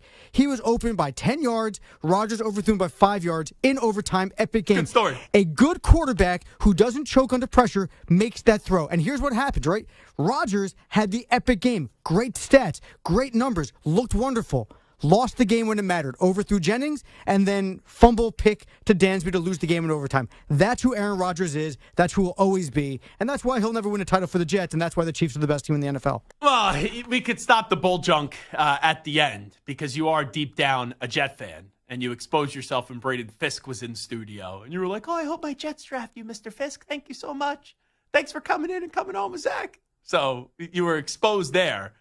Rodgers is a great quarterback. He's won a Super Bowl, but it is disappointing that hasn't won another Super Bowl, hasn't at least been back to another Super Bowl. Now, you mentioned the Cardinals. I feel like I'm obligated to say this. Anytime someone mentions the Cardinals, and I know that wasn't the year that you're talking about where they got to the Super Bowl. It was the year after, I believe you said. I just feel I'm compelled to mention that Larry Fitzgerald maybe had one of the greatest postseasons I've ever seen that did not result in a championship ring. I pulled up the stats. There's always 2 players where I remember moments that they were that great where they should have won a championship. Terrell Owens, Super Bowl 39, playing on one leg, had to sign a waiver to play in the game. It was criminal, and I say this as a Patriot fan, that T.O., with the effort that he had, it wasn't good enough on one leg to win that Super Bowl. And I look back at that performance. Rodney Harrison, you could have argued, should have won the MVP. Deion Branch did have a great game, and he did win the MVP. I usually never argue in a losing effort that you could give the MVP to someone, because I think you need to win to have the MVP, but you could have easily given Terrell Owens the MVP in that Super Bowl. But Larry Fitzgerald, in that 4-game stretch, put up numbers that some guys can't even put up in an individual season. In 4 games, he had 30 receptions, 546 yards, and 7 touchdowns. Opening round, had 101 yard and a touchdown. Had, against the Panthers, 8 receptions, 166 yards, and a touchdown. The game against the Eagles in the NFC title game, 9 receptions, 152 yards, 3 touchdowns. And then the Super Bowl, we all know he's running free for the end zone, gets in, and then Ben Roethlisberger, Santonio Holmes, just a heck of a play in the right side of the end zone. It was just wild. 7 receptions for 127 yards and 2 touchdowns. It's one of the all-time great 4-game stretches that didn't result in a championship. I will just say this very quick. When we were talking the other week about the greatest calls and announcers of all time, I almost went with this call, the local Arizona Cardinals radio call from Dave Pasch on that 64-yard Super Bowl touchdown for Larry Fitzgerald that should have won them the game. Warner to pass with time, fires over the middle to Fitz, caught at the 45, 50, Fitz is loose, 40, 30, goodbye, 10-5, Cardinals lead, touchdown, Larry Fitzgerald. You gotta be kidding me. That goodbye gives me chills and goosebumps every time I hear it. You said that's an all-time great call? That is my all-time favorite call. Okay. That's my all-time favorite call. The That's goodbye fair. Gives me chills. It gives me goosebumps. Granted, Wolfley was great on that. That was Ron Wolfley, right? Well, it was Pasch on the front end, Wolfley on the back end. Yeah. Wolfley's the best. Dave Pasch? I'm not like Dave Pasch the person, nothing against him. There's a lot of times, especially doing Ion football, where you get to hear the calls after the game, and we play Dave Pasch's call. He didn't lack energy there, but there's a lot of times where I'm like, I could be looking for a little bit more energy. I think he's more of a button-up traditional broadcaster. Certainly. I mean, listen, he does a lot of national stuff. He does the NBA. He does some national football games, like national, not just local. He's fine. But he's good. That call itself was amazing, and that run by Larry Fitzgerald was maybe the greatest run of any player in NFL postseason history. Eli Manning has a couple of them where he was amazing. Joe Montana obviously has a couple of amazing runs. But as far as a non-quarterback, that run that he had, those yards and those numbers that he put up, it's crazy. Better than anything Jerry Rice ever did, which is incredible. You didn't realize it, but Colton's getting some trading with us. And when you were giving... Now, people couldn't see him on camera, but when you were talking about the Cardinals run, the moment I said Santonio Holmes, I saw a random hand just pop up and give a wave. And I almost forgot that he was there because I can't see him right now because he's sitting down low to the ground. And I saw this random hand just pop up and give a little wave. He didn't get that second foot down. Yes, he did. Anytime a Cardinals fan says that second foot wasn't down, you're just in denial. It's like all-time loser status. Just admit that the second foot was down. Anyway, JJ Redick, I see some people are saying could be the next Lakers coach, or they're speculating that because him and LeBron do the podcast, and JJ Redick is a finalist for the Hornets job. I guess he's a candidate, but like LeBron, who then are you going to blame? When it would remind me a lot of when KD got Steve Nash the job in Brooklyn and then was the first person to throw Steve Nash under the bus. I wouldn't be annoyed if... Well, actually, I kind of wish J.J. Redick's coaching the Lakers next year. Here's why. Gets him off the TV broadcast, number one. But number two, I don't dislike LeBron. I don't dislike the Lakers. But you put J.J. Redick with LeBron, I will actively root for that team to fail. J.J. Redick, he's just so smug. He's just so arrogant. He needs to smile a little bit more. I'm not a big fan, so I would enjoy him failing with the Los Angeles Lakers. Bart Winkler will join us next. We'll get his prediction on the rest of this Bucks series. He's getting sucked back in by his basketball team. Will it be Bucks and 7, Bucks and 7 when they usually chant Bucks and 6, Bucks and 6? But it can't be Bucks and 6 with a big game coming up against the Pacers after a Bucks victory last night as that series goes back to Indiana for a Game 6. So we'll do Winkler Wednesday on the other side. Update time first.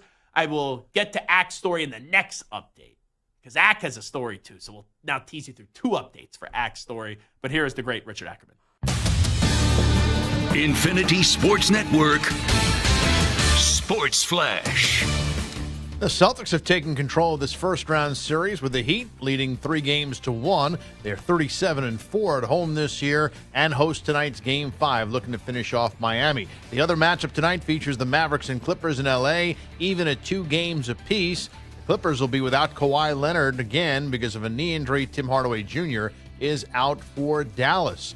Baseball today, a couple of finals. It was the Brewers over the Rays, 7-1. Suspensions came down from last night's brawl, with Abner Uribe getting 6 games for inciting it, and Freddie Peralta 5 for throwing at Jose Siri, who gets 3, and also manager Pat Murphy gets 2 games for Peralta's actions. The Tigers topped the Cardinals by a score of 4-1. Right now, the Reds with a 1-0 lead over the Padres. Bottom of the second, Spencer Steer a home run for Cincinnati. Phillies and Angels a scoreless top 2, while the Braves lead the Mariners by a score of 1-0, looking to avoid being swept. The A's on top of the Pirates 2-0 top 5. The Royals lead the Blue Jays 3-0 bottom 6, and the Twins lead the White Sox 6-5 bottom 8. I'm Rich Akram. This is the Infinity Sports Network. Follow us on Instagram. Our handle is Infinity Sports Network. That's Infinity Sports Network to follow us on Instagram.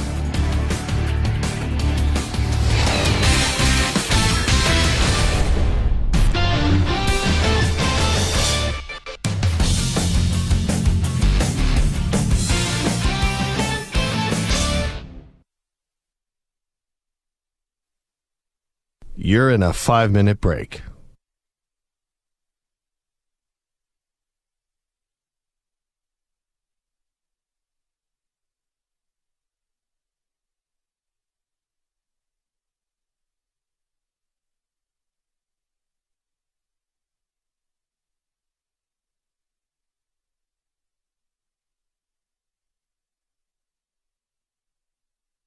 Four minutes, 30 seconds remaining.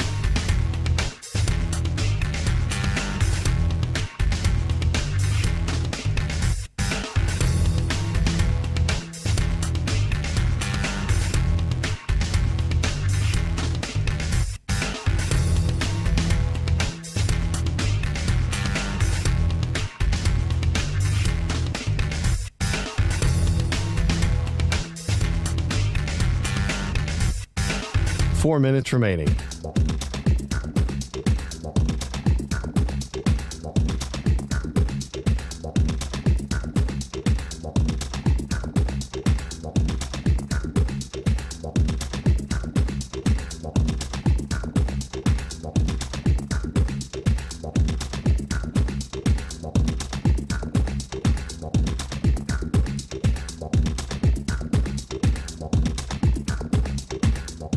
Three minutes, 30 seconds remaining.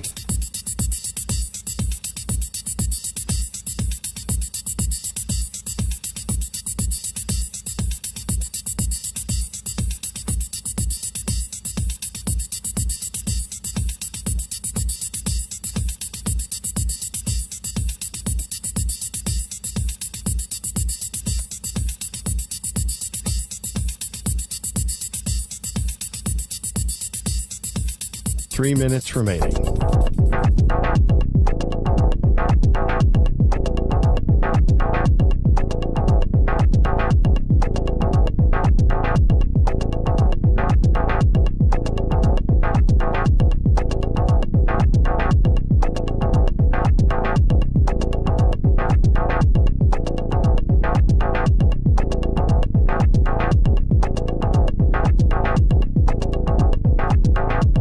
Two minutes, 30 seconds remaining.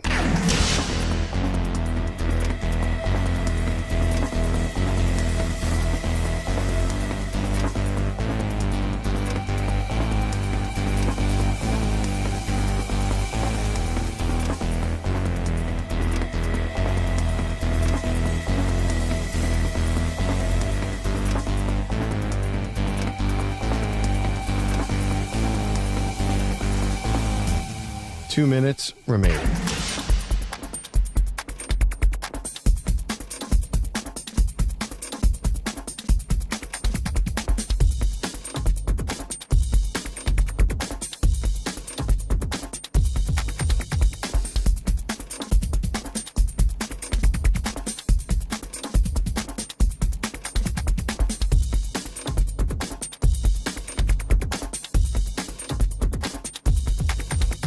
1 minute, 30 seconds remaining.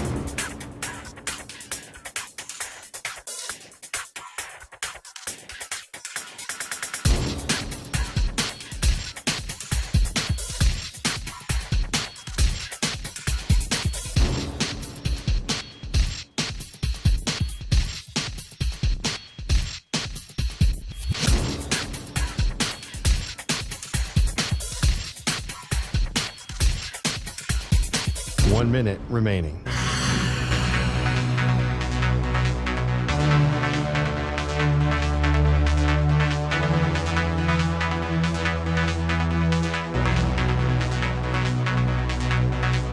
Forty-five seconds remaining.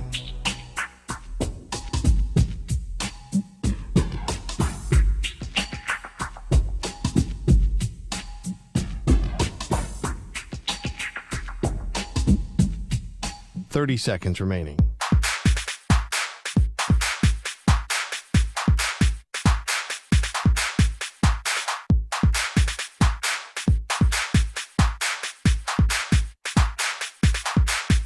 Fifteen seconds.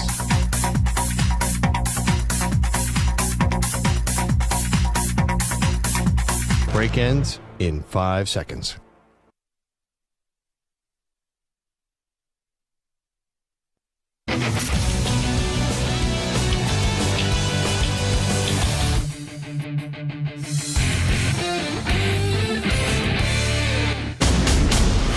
It's an epic battle for the Infinity Sports Network.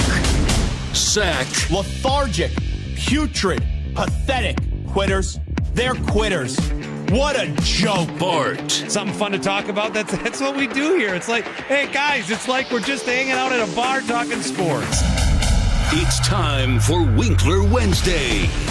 Only on the Zach Gelb Show. Alrighty, Bart Winkler is a dear friend. He's also the host of the Bart Winkler Extravaganza that you can listen to many of these same Infinity Sports Network affiliates, Monday through Friday from 10 p.m. to 2 a.m. Eastern. He joins us every Wednesday at this time. Bartholomew, how are we? Good, busy day. I just got back from a baseball game. I watched my hometown Brewers. Did you start a brawl there? Just wondering. Not today. Not today. These two teams, the umpire then in the ninth inning makes a big deal about some guy's glove. I don't know what's going on. I think that these umpires are purposely tanking for a couple reasons. One is they want a strike zone that's robotic. Then they'll be out of business. No, then they don't have to. That's one big part of their job they don't have to do. You still need a human to be like, it was a strike. Okay, strike. But then they don't have to call it anymore. I think they're in it. I don't know. With AI now and robots, I think a robot can at least be better than Angel Hernandez. I would say that. That would just be my one guess. I'm really afraid of robots. I don't want to get into it. I really think we're dooming ourselves. I don't know why we're doing it, but yeah. No one's standing up to stop this overtaking that's clearly happening. Soon at the Infinity Sports Network, they'll have an infinity amount of robots, and Bart and I will both be out of a job. Then we'll have to actually go get real jobs. That would be miserable. But anyway, let me ask you about your Bucks. Do you have Bucks lust after that big Game 5 win last night? Is there a good chance they go into Indiana and get a victory for Game 6 and send this back to Milwaukee? I think it depends on who plays. And I don't know who's going to play. Now there's more like smoke coming out of the building. That on Giannis or Dame? Giannis. Ooh, really? Apparently there was like a closed workout situation in the facility.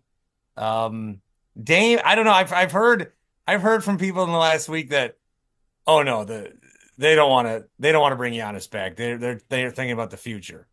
And then I've heard also, oh, they don't think Dame's coming back. I don't. Then I've also heard the opposite of that. Like they could be playing on Thursday. So I don't know. I think if Giannis comes back, you would think, okay, that's huge. They've had a hard time defending anybody, especially Siakam. So that would be huge. I think Giannis obviously is a bigger boon to them than Dame. But then also last year they were in a series with the Heat where they were in this position. Giannis came back. They still lost. It's not like it did anything. But if nobody comes back, they'll probably get smoked on Thursday. Now you're going to go back to Indy. You've kind of like Chris Middleton is having such a great series and such a great performance. And I'm so happy for him. Not because I think like, oh, I wish Chris Middleton was more talked about nationally. I'm not. I wish Chris Middleton was more respected locally. Bucks fans have been trying to trade this guy for 8 years when he's been one of the key parts of this team for 10 years. And so finally, I think around Milwaukee, he's getting more of the respect that he deserves. By the way, if they lose this series, assuming they do lose this series, Doc, we know the contract is what the contract is. I think it was like a 4 or 5 year deal that they gave him. Giannis isn't going anywhere, but people will start to speculate that. Dame at times has talked about how much of adjustment it's been going to Milwaukee. You talk about, right, the local fan feel sometimes being a little bit more critical on Chris Middleton. What changes do you think they make? Do they make any big changes this offseason, the Milwaukee Bucks? It's weird because they would be in another situation where they can totally use injury as an excuse. Yeah.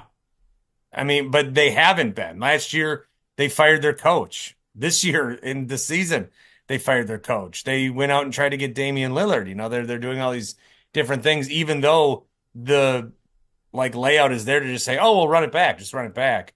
I would think that Doc's not getting fired. People are like, oh, Doc's under contract for many years. I think it's 5. And he's not gonna get fired when he does the most hilarious Doc thing ever, which is finally come back from a 3-1. I did think about that last night. Deficit. I think at minimum, Doc will be back, and then you have to see what a playoff series with Giannis and Dame will look like. You can't trade for Dame and then never see what a playoff series with those two guys is. Middleton makes a lot of money. I don't know that there's a real good trade partner where you're going to get even value back. You're just going to have to say, all right, play 35 games and we'll get you in the playoffs. Everything else is probably fair game. They would need to get younger. Some of these games, even with the injuries, with their guys that have to step up, like, okay, you had a good Pat Beverly game, good Bobby Portis game, but for the most part, the Pacers are beating them, not because they're better, but because they're younger and faster. Now, I just want to preface what I'm about to say, is that you know me well. I'm not just going to shove the Knicks and Sixers series down everyone's throats. I'm an advocate for smaller markets. But the Eastern Conference side of the bracket for the postseason, what a dud this has been. Like, has anyone talked about the Cavs Magic series? No. The Pacers Bucks series hasn't generated a lot of national conversation. Even the Celtics Heat series with Jimmy Butler injury, outside of game 2, that's been a boring series. And if it wasn't for the Sixers and Knicks both choking in different games, that series would have already been over. Like, the East right now, it is rancid in terms of the good series, where I understand in the West, right, you had the Suns get swept. You saw the Lakers go out in 5 games, but that's at least shaping up to be a good Final Four in the Western Conference, where in the East, it's like, man, I guess the Celtics are going to get to the finals, but it's not like I love the Celtics, and now they have the Kristaps Porzingis injury. Well, a lot injuries has been a big part of these playoffs, all the way back to the play-in tournament. And even in the past with the East, it's kind of been like that. But then once you got to the Final Four, it was on. It was like, all right, these are the 4 teams. Let's go. I don't know that you're going to get that, especially with everybody getting hurt. That's why I have made my adjusted NBA Finals prediction. What was the original prediction? Nuggets over Boston, like everybody. Okay. And I put a little money down on this. Okay. 10-1 odds, I think it is. I just 40 honest, humble dollars. I was going to put 20 on this, but a guy next to me at the kiosk at the casino started rooting me on and said, that's a great bet. So I'm going Minnesota Timberwolves to win the championship. You know what? I don't think it's a bad bet. Well, it's not a bad bet because the hurdle's the Nuggets. If they beat the Nuggets, they can beat anybody. This is their toughest series. And Anthony Edwards has a Jordan type of mentality. He doesn't fear anybody. Yes. And we talked about this yesterday. The next face of the league. You look at the guys that are under 30 years old. Giannis, great player, boring personality. Nikola Jokic, great player, boring personality. Luka Doncic, great player, boring personality. Victor Wembanyama, we still need to know more about him. Anthony Edwards is a great player, and he's an A1 personality. So that, to me, he is one of those future faces of the NBA because he has the personality and he wants to be the star, and he is a star in a basketball court. I think they could get there. I will not pick against Denver, though, just because Nikola Jokic and Jamal Murray, it's like Mahomes and Kelsey right now. Well, I feel like I'm picking against UConn is what I feel like I'm doing. I filled out a bracket. I'm like, I think Purdue could do it. And people are like, oh, that's very smart of you. They got there. But then they play, and then, they lost. All right, real quickly. Got about a minute left here, and you know the clock here. What was your reaction to the Michael Penix Jr. pick at 8? I love it. And not just because of, like, long-term, but can we short-term this for a second? A team has 2 worthwhile starting quarterbacks. And everybody Aaron Rodgers went down. Season's over. Joe Burrow goes down. Season's over. There's a lot of teams that have 2 bad quarterbacks.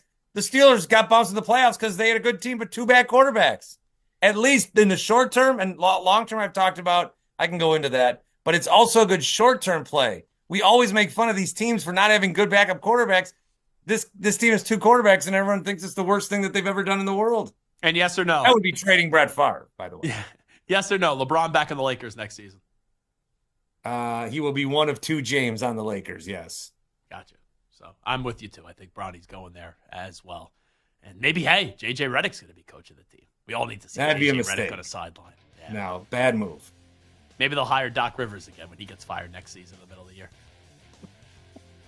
He is Bart Winkler. Probably. Bart, muchas gracias. Thank you so much. There he is. Bart Winkler, host of the Bart Winkler Show right here on the Infinity Sports Network, Monday through Friday from 10 p.m. to 2 a.m. Eastern Time. Is Coach Prime going to work at Colorado? And also, will Shedeur Sanders be a top 5 pick? We talk about that next.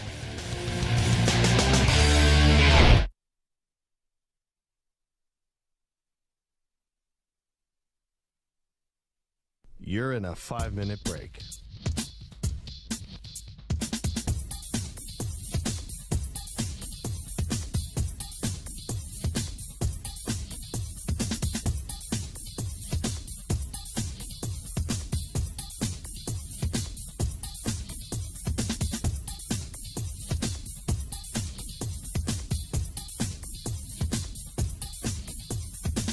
Four minutes, 30 seconds remaining.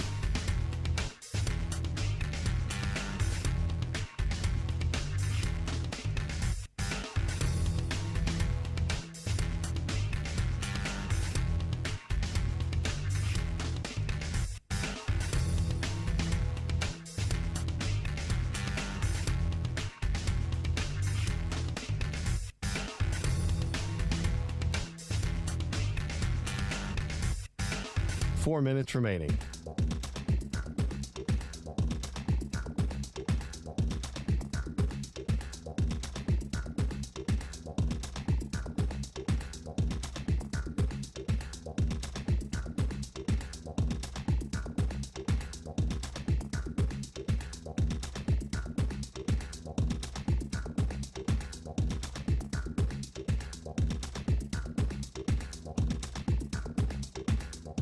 Three minutes, 30 seconds remaining.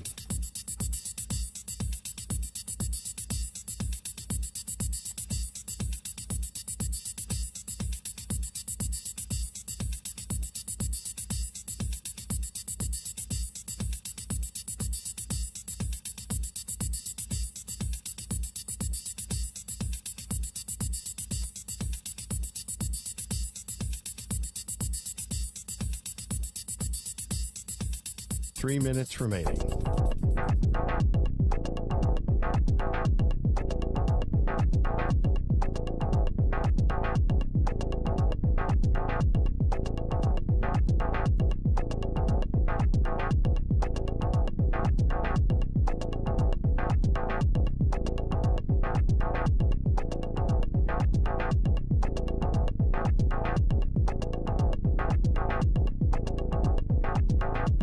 Two minutes, 30 seconds remaining.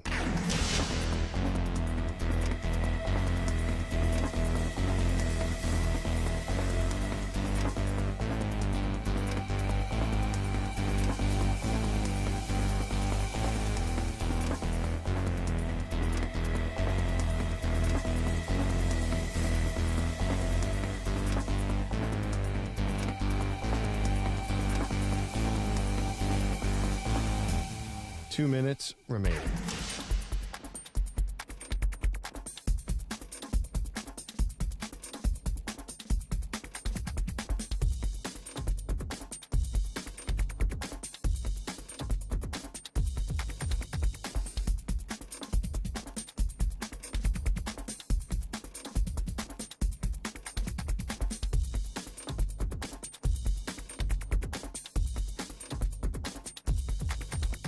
One minute, 30 seconds remaining.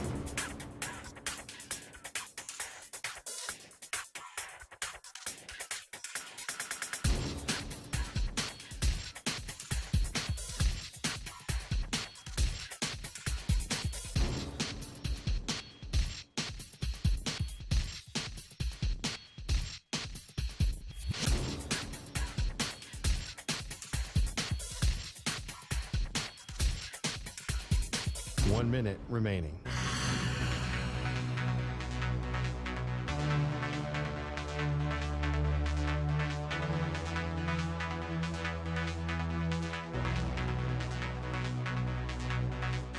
Forty-five seconds remaining.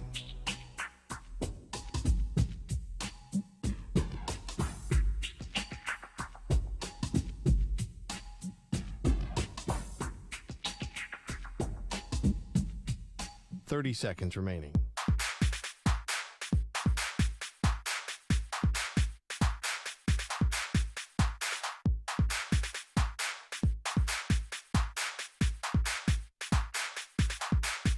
Fifteen seconds.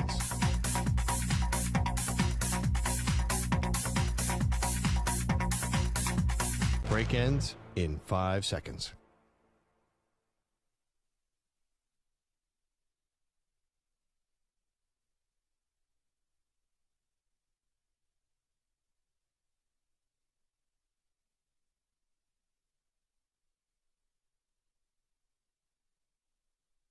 To infinity and beyond.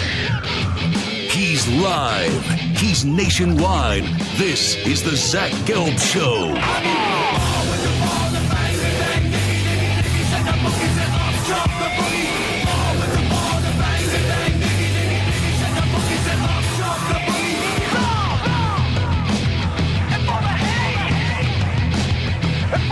Here's your host, Zach Gelb. All right, away we go. Hour number 3 of our radio program. It is the Zach Gelb Show on the Infinity Sports Network. 2 quick stories here, and then we'll get into everything happening with Coach Prime and Shedeur Sanders. James Palmer, our guy who used to be the longtime NFL Network reporter, he is being told that the Chiefs are expecting that Rashee Rice is going to be suspended at least a half of this upcoming season. Now, we all know what the allegations were with Rashee Rice. I have to say allegations. We all saw what did transpire on video with the very fast pace that the cars were traveling and then the accident and then leaving the scene. And there were a bunch of, I believe it was guns that were in the vehicle as well. So the NFL is reportedly, nothing official, but they're not messing around here. And he is expected to be suspended at least half of this upcoming season, according to James Palmer. Now, here's an interesting story, and it just keeps on getting worse and worse and worse. Michael Porter Jr., we all know what he's doing with the Denver Nuggets right now, as he's trying to win back-to-back NBA championships. So we already knew that his brother, Jonte Porter, was banned from the NBA for life for gambling. Then we also found out his other brother was sentenced to prison recently for killing a woman while drinking and driving. Now, this is a story out in 9 News, which is in Denver, that another brother for Michael Porter Jr. has been arrested now for DWI. So Michael Porter Jr. has done nothing wrong. He's on the verge of winning back-to-back NBA championships, or trying to. You have one brother who is suspended for what we think is life from the NBA for gambling. You have another brother, and I have no sympathy for people that drink and drive, but he has been sentenced to prison for killing a woman while drinking and driving. And then your other brother just got a DWI. The other brother is Javon Porter. Like, Javon, forget the gambling part because that pales into comparison to the other thing. One of your brothers was just sentenced to prison for killing a woman while drinking and driving, and then you get a DWI? Man, you can't even make it up. And it's kind of crazy that mentally, Michael Porter Jr., who has done nothing wrong, but it's still his family, right? Like, 3 of your brothers, one is in prison, the other just got arrested for DWI, and the other plays in the NBA, or that's a loose term, sorry, playing in the NBA because he wasn't all that good, and he was hurt too, and he was like betting his unders or giving out information so people would bet the unders, and he bet against his team. Just like, what a mess. And even though his brothers are in the wrong, they're still your family. You know, you can't pick who is your family, but you still grew up with them. And it's just one bad story after another after another. And I don't care who you are, how rich and successful and famous you are, that's got to take a toll on you mentally, even if your brothers are in the wrong. Because like a regular person, your brothers do something wrong, yeah, you have to deal with that, but you don't really have to answer for it. Like if you're Michael Porter Jr., but Michael Porter Jr. is a public figure, and there's always press media availabilities after these games. So I just wanted to make mention of that. Okay, let's get into this Coach Prime stuff. So Coach Prime recently had an article that was written about his program at Colorado. And remember, when he took over as the head coach of Colorado, he said, I'm bringing my own luggage. I'm bringing my Louis Vuittons, right? And there's a lot of people in this program that aren't going to be a part of this program, and we're going to make you quit. So there was a writer at The Athletic who all the players that left Colorado, I guess he tried to catch up with a bunch of them. And there was one player, Xavier Smith, who said, who's now at Austin Peay. He said, I was actually getting mad, like tears coming to my eyes, because, bro, you've never even tried to get to know me. That was when, right, Coach Prime took over, said what he said, and he was in this meeting, and Coach Prime told Xavier Smith that you should enter the transfer portal. So that was one account. Now, Xavier Smith also said he was destroying guys' confidence and belief in themselves. The way he did it, it could have been done with a little more compassion.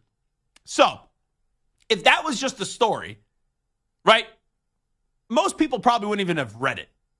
Like Samter, I will say, he passed along this story to me before Shedeur commented on it and before Coach Prime commented on it.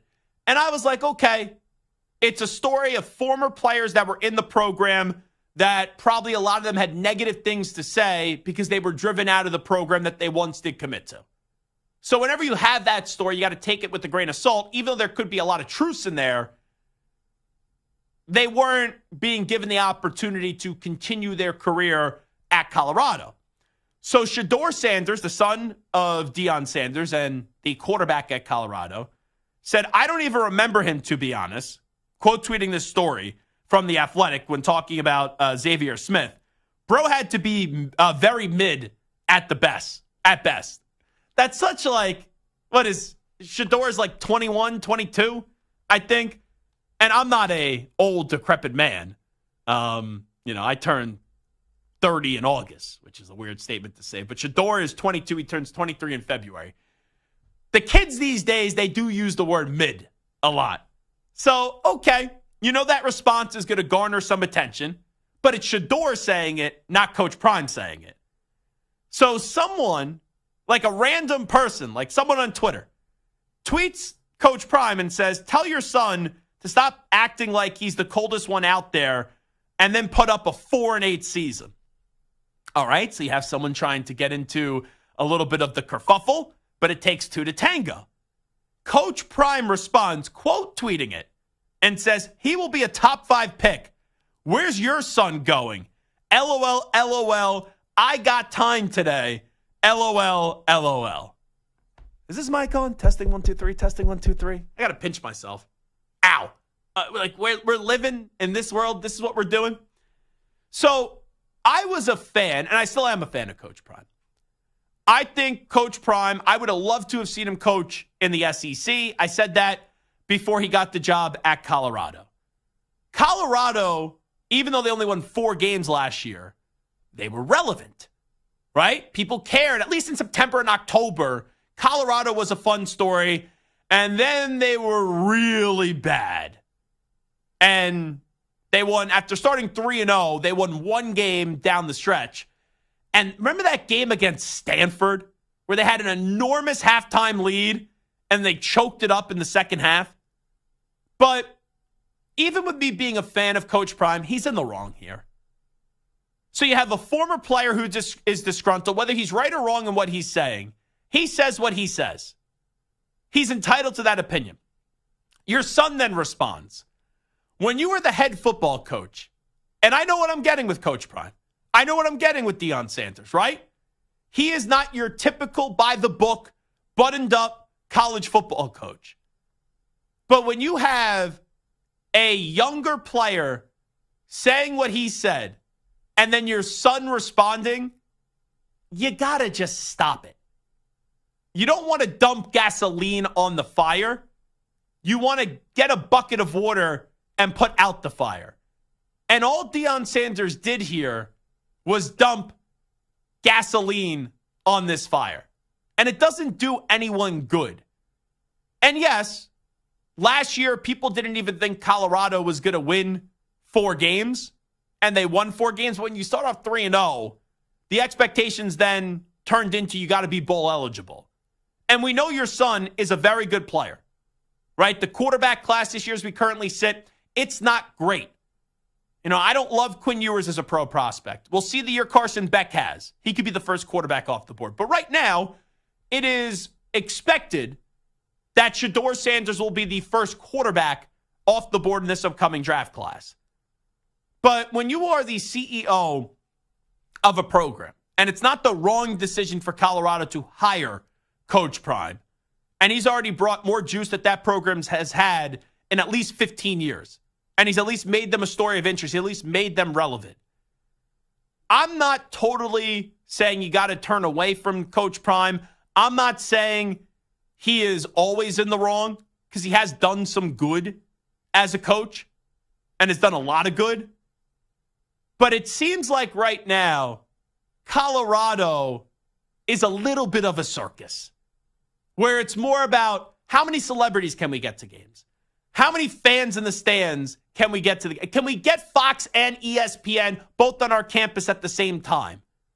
Eventually, though, the hype is going to fade away, and I hope it doesn't, because I love Coach Prime and I want to see him succeed. But if you don't win, people are going to start to not care. The story was new last year. Now, in year number 2, as you go to the Big 12, I'm not saying I expect them to get to a bowl game, but when you have a top 5 talent in Travis Hunter, let's not forget him, and then you have right now projected to be the first quarterback off the board in the draft in Shedeur Sanders, you have to get to a bowl game this year. And anything short of being bowl eligible, which is 6 wins, would be a disaster for Colorado, and it would be a failure. But with Coach Prime right now, I'm not saying I want him to be a typical coach. I'm not saying I want him to be a typical CEO, because that's not who he is. But there are some things that you need to be the bigger man, and you need to sit one out. So what? Xavier Smith says you didn't give him a fair chance. And then your son responds. You shouldn't be dumping a bucket of gasoline on this fire and giving this story more legs. That's what I'll say about Coach Prime. And Coach Prime's program isn't for everybody, right? He is a different coach, and that's fine. To turn around a program like that, you got to be different. But long term, from a football success, I'm starting to think that this doesn't work. I'm starting to think that when we look back at the Coach Prime era, you'd be like, okay, Colorado was fun. They were relevant early in the season, but as it goes on, how much winning did they actually do? And their schedule, I'm not saying they have an easy schedule for this upcoming year. But their schedule this year, it's not as if you look at the schedule and you go, oh my goodness gracious, they should be a bad team. North Dakota State, they're at Nebraska. You have Colorado State, Baylor. This is a big year for Dave Aranda, and not a lot of confidence there. UCF, Kansas State, Arizona, Cincinnati, Texas Tech. Utah's always a great program under Whittingham, Kansas, and Oklahoma State. It's not as if this is murderer's row and just tough opponent after tough opponent after tough opponent. So, yeah, Coach Prime, you don't get to a bowl game this year, it's a bad look. It is a bad look. And then I think all the fun that people have with Colorado, the act starts to get old a little bit because at the end of the day, people want to win. Samter, what are you going to say? I mean, we just remember also, obviously they have Travis Hunter there, but their other big-time recruit that they got, Cormani McClain, he's transferring out. And when he left, he threw the program under the bus. So, Shedeur might not remember this other guy, but Shedeur sure as hell remembers Cormani McClain, the 5-star corner who's leaving. He said, I want to change the narrative of everyone. I want to be part of a real and great program that's going to actually impact me at the best of my ability. I feel like I don't want to just play for clicks. I actually want to be involved with a great leading program that's going to develop players. This is what's starting to happen. Coach Prime felt like this hot, fun new thing. Be respectful, by the way. If Coach Prime is listening, I'm a believer. You got to call him Coach Prime, even though he did say to me a few years ago I could call him Deion Sanders. You know what? When he makes a bowl game, I'll call him Coach Prime. For now, he's Deion. He hasn't earned Coach Prime yet. All right, he hasn't even made a bowl game. When he gets there, I'll call him that. Okay. All I'm saying is he's fun. We love to see what they're building. Makes Colorado exciting. But there's just a lot of flaws and holes, right? When your top recruit leaves and throws the program under the bus, when Deion says, I don't go on recruiting visits. I get it. People want to come to you. Yeah, that's going to have to change, though. Yeah, people are going to come to you because you're Deion. I get it. But you're not going to get all the stars to come to you. A lot of them are going to want you to come to them and to woo them. And this idea of if I go to one school, they're going to be pissed I didn't go to another school. Well, you know what? Other coaches deal with it and make it work. You're never going to compete with the top talent like the Texases and the Georgias and the Alabamas. You're never going to compete with them if you're not taking this as seriously as these programs do. And I think that Deion thinks, well, I'm Coach Prime. I can just do whatever the hell I want. It's not going to work that way because eventually these kids are going to get tired of the circus. It's like the Cowboys in the NFL. They're great. They're the kings. If you do well there, you make money after your career. But if you don't win, you become a laughingstock. And that's what's going to happen to Colorado if they don't start winning right away because guys are leaving and guys are not happy. So let me get to Shedeur Sanders, who Coach Prime said is going to be a top 5 pick. I think there's a chance that happens. I don't love this quarterback class right now. I'll be curious how we're talking about Quinn Ewers at the end of the year, Carson Beck, and Shedeur Sanders, and who else does emerge, because there's always a name or two that emerges. But I look around the NFL right now. Next year, absolutely, the Raiders will be in the market for a quarterback, and also the Giants will be in a market for a quarterback. And I'll make a prediction right now. And maybe this is more based off, I hope this happens, because I think it would be fun. And let's see if Shedeur could get through the season healthy. They revamped that offensive line, but just because you revamped that offensive line doesn't mean that you actually got it better. The Jets have been revamping that offensive line here in New York for 7 years, and they still haven't been able to put out a formidable offensive line. I want to see Shedeur Sanders next year get drafted by Stuart Kovacs's Las Vegas Raiders. Hopefully Devontae Adams is still there. You have Shedeur Sanders. You take a look. Antonio Pierce is the head coach. Max Crosby on the defensive side of the ball. The Raiders need a quarterback. And next year, an early draft look ahead, there's not a lot of teams that need a quarterback because either they have their guy or they just drafted someone or signed one. Like Bills don't need a quarterback. Dolphins will see if they get the deal done with Tua, but I don't think he's going anywhere. Rodgers probably back next year. The Patriots just drafted Drake May. The Ravens have Lamar Jackson. The Browns have Deshaun Watson. The Steelers, I think either Russell Wilson or Justin Fields will be there next year. The Bengals have Joe Burrow. Texans have C.J. Stroud. Jaguars make or break year for Trevor Lawrence. So not moving on from Trevor Lawrence, though, after this season. Indianapolis, they're going to give it a chance to Anthony Richardson here, his first full year, hopefully. Tennessee, maybe with Will Levis, this is a prove-it year. Kansas City, we know they have Mahomes. Broncos, they just drafted Bo Nix. Chargers have Justin Herbert. Cowboys, maybe they get a deal done with Dak. If not, throw Shedeur Sanders in the mix there. You know Jerry Jones and Coach Prime would like to make that happen. Eagles have Jalen Hurts. Commanders just got Jaden Daniels. Lions have Jared Goff. Packers have Jordan Love. Vikings just drafted JJ McCarthy. Caleb Williams just got drafted by the Bears. Tampa Bay just signed Baker Mayfield. Saints could use a quarterback, but they're tied down to the Derek Carr contract. Falcons have 2 quarterbacks. Panthers have Bryce Young. 49ers have Brock Purdy. Rams have Matthew Stafford. Seahawks could use a quarterback, and the Cardinals have Kyler Murray. Like, I know every year there are teams that need quarterback, but heading into the draft or looking at this season, the draft next year may not even have a quarterback go number 1 overall. But someone will always find a way to go in the top 5, in the top 10. It feels like that. I know Kenny Pickett was the lone exception that year that he did go in the first round, and he went at like 19 or 20, whatever it was. But Shedeur Sanders, that market, I think the Raiders. That's the first name that I thought of that will definitely have an opening. And I don't see why Coach Prime, especially with Tom Brady, potentially in the fold with the Raiders, and Shedeur and Brady, I think have formulated a relationship. Don't be surprised when Shedeur Sanders is getting drafted by Stu's Raiders next year. It is the Zach Gelb Show on the Infinity Sports Network. We'll get to a news brief next. You're in a 5-minute break.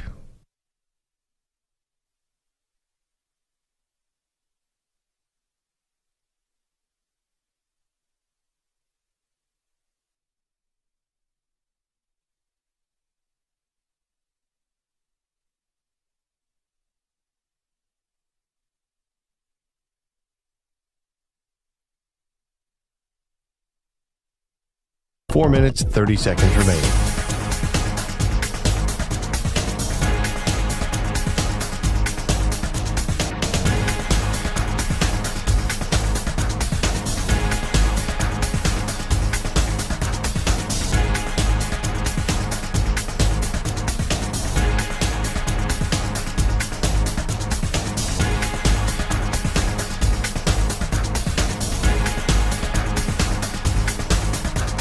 Four minutes remaining.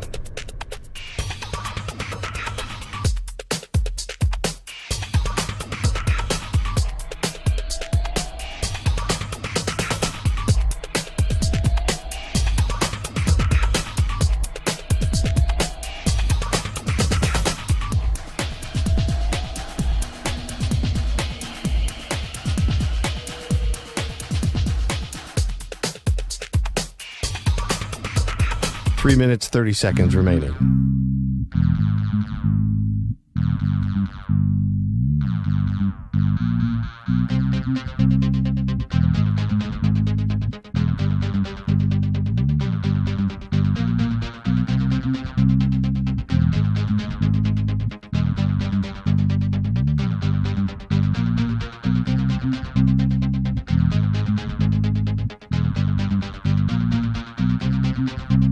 Three minutes remaining.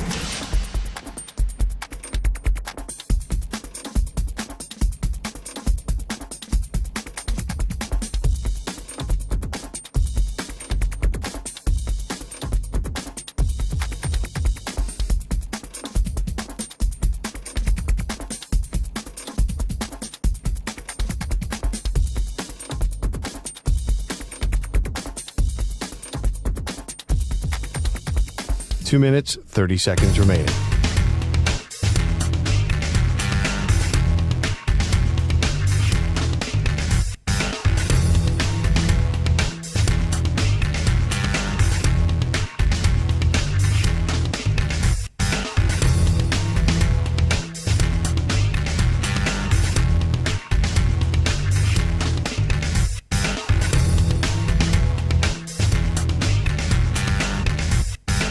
Two minutes remaining.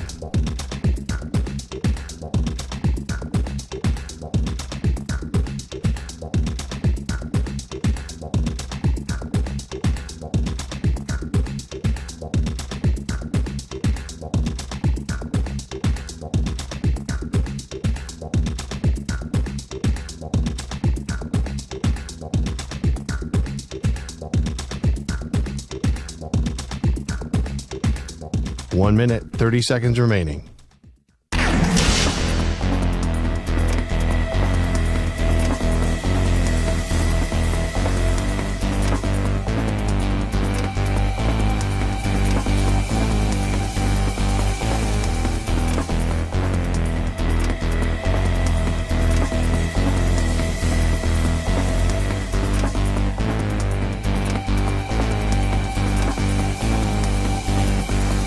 One minute remaining.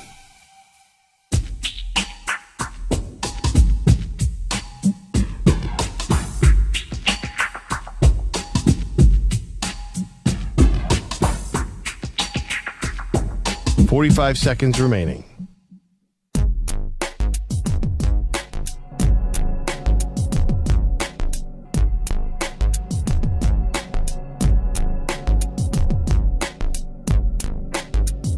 $30 seconds remaining.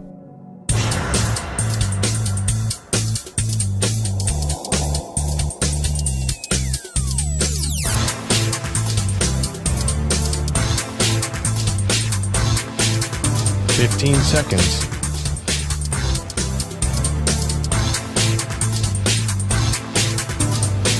Break ends in 5 seconds.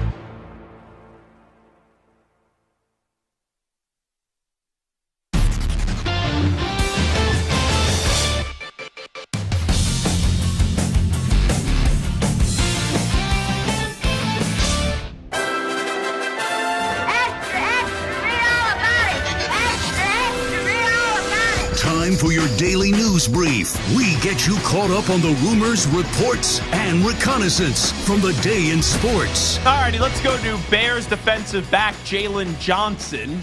He was on the Parkins and Spiegel show on 670 The Score in the Windy City, Chicago.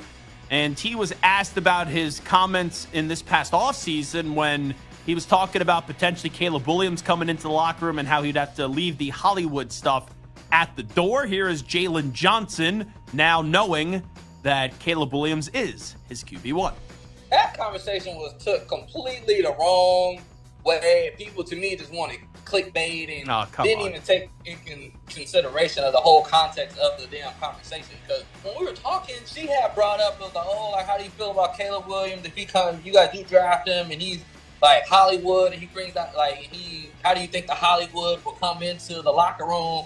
And she kept using the word Hollywood. I don't know the dude. So I ain't never just, oh yeah, he's Hollywood, he's this, he's that. I don't know the dude. So when she was talking about Hollywood, I'm like, well, she, like, he coming here being Hollywood, like, we gonna see through that. So I spoke my truth on her saying, oh, that he's Hollywood. Everybody was like, oh yeah, Jalen just feels like he's Hollywood. He just has this, is he jealous? Or does he have this mentality of it's my locker room now? Like, man, if you know me, that ain't ever been me. I ain't know this my locker room type of cat. If anybody know me, hey, I'm the coolest in the locker room. I'm open for whoever to come in the locker room as long as we winning games and making strides in the right direction. But I mean, for me, he texted me and we had talked to each other a little bit, and we just kind of cleared. Well, I cleared the air, just like, hey, look, that wasn't what it was supposed to be. Like, hey, I don't know you, but he hit me just like, hey, like, bro, I'm a winner. I just want to win. Da da da da da. We had that conversation. So I'm like, nah, like, it's all good. And then I talked a little trash about Utah and USC, and then it was all good. Oh boy, I always love the let's blame the media when you're the one that said the comments. Even if Kay Adams, right, talks about the Hollywood stuff, you also, though, did go on to answer by saying you can't bring that Hollywood stuff into the building, especially with guys that have played the game at a high level for consecutive years. That's what you said. So even if Kay put the ball on the tee, you don't need to go hit a grand slam. You hit a grand slam for Kay Adams. That's what you did when you went on her show. All you needed to say was, a lot of people say things about people. We'll get to know him when he comes in that locker room. I'm very excited for him to lead the franchise. That's it.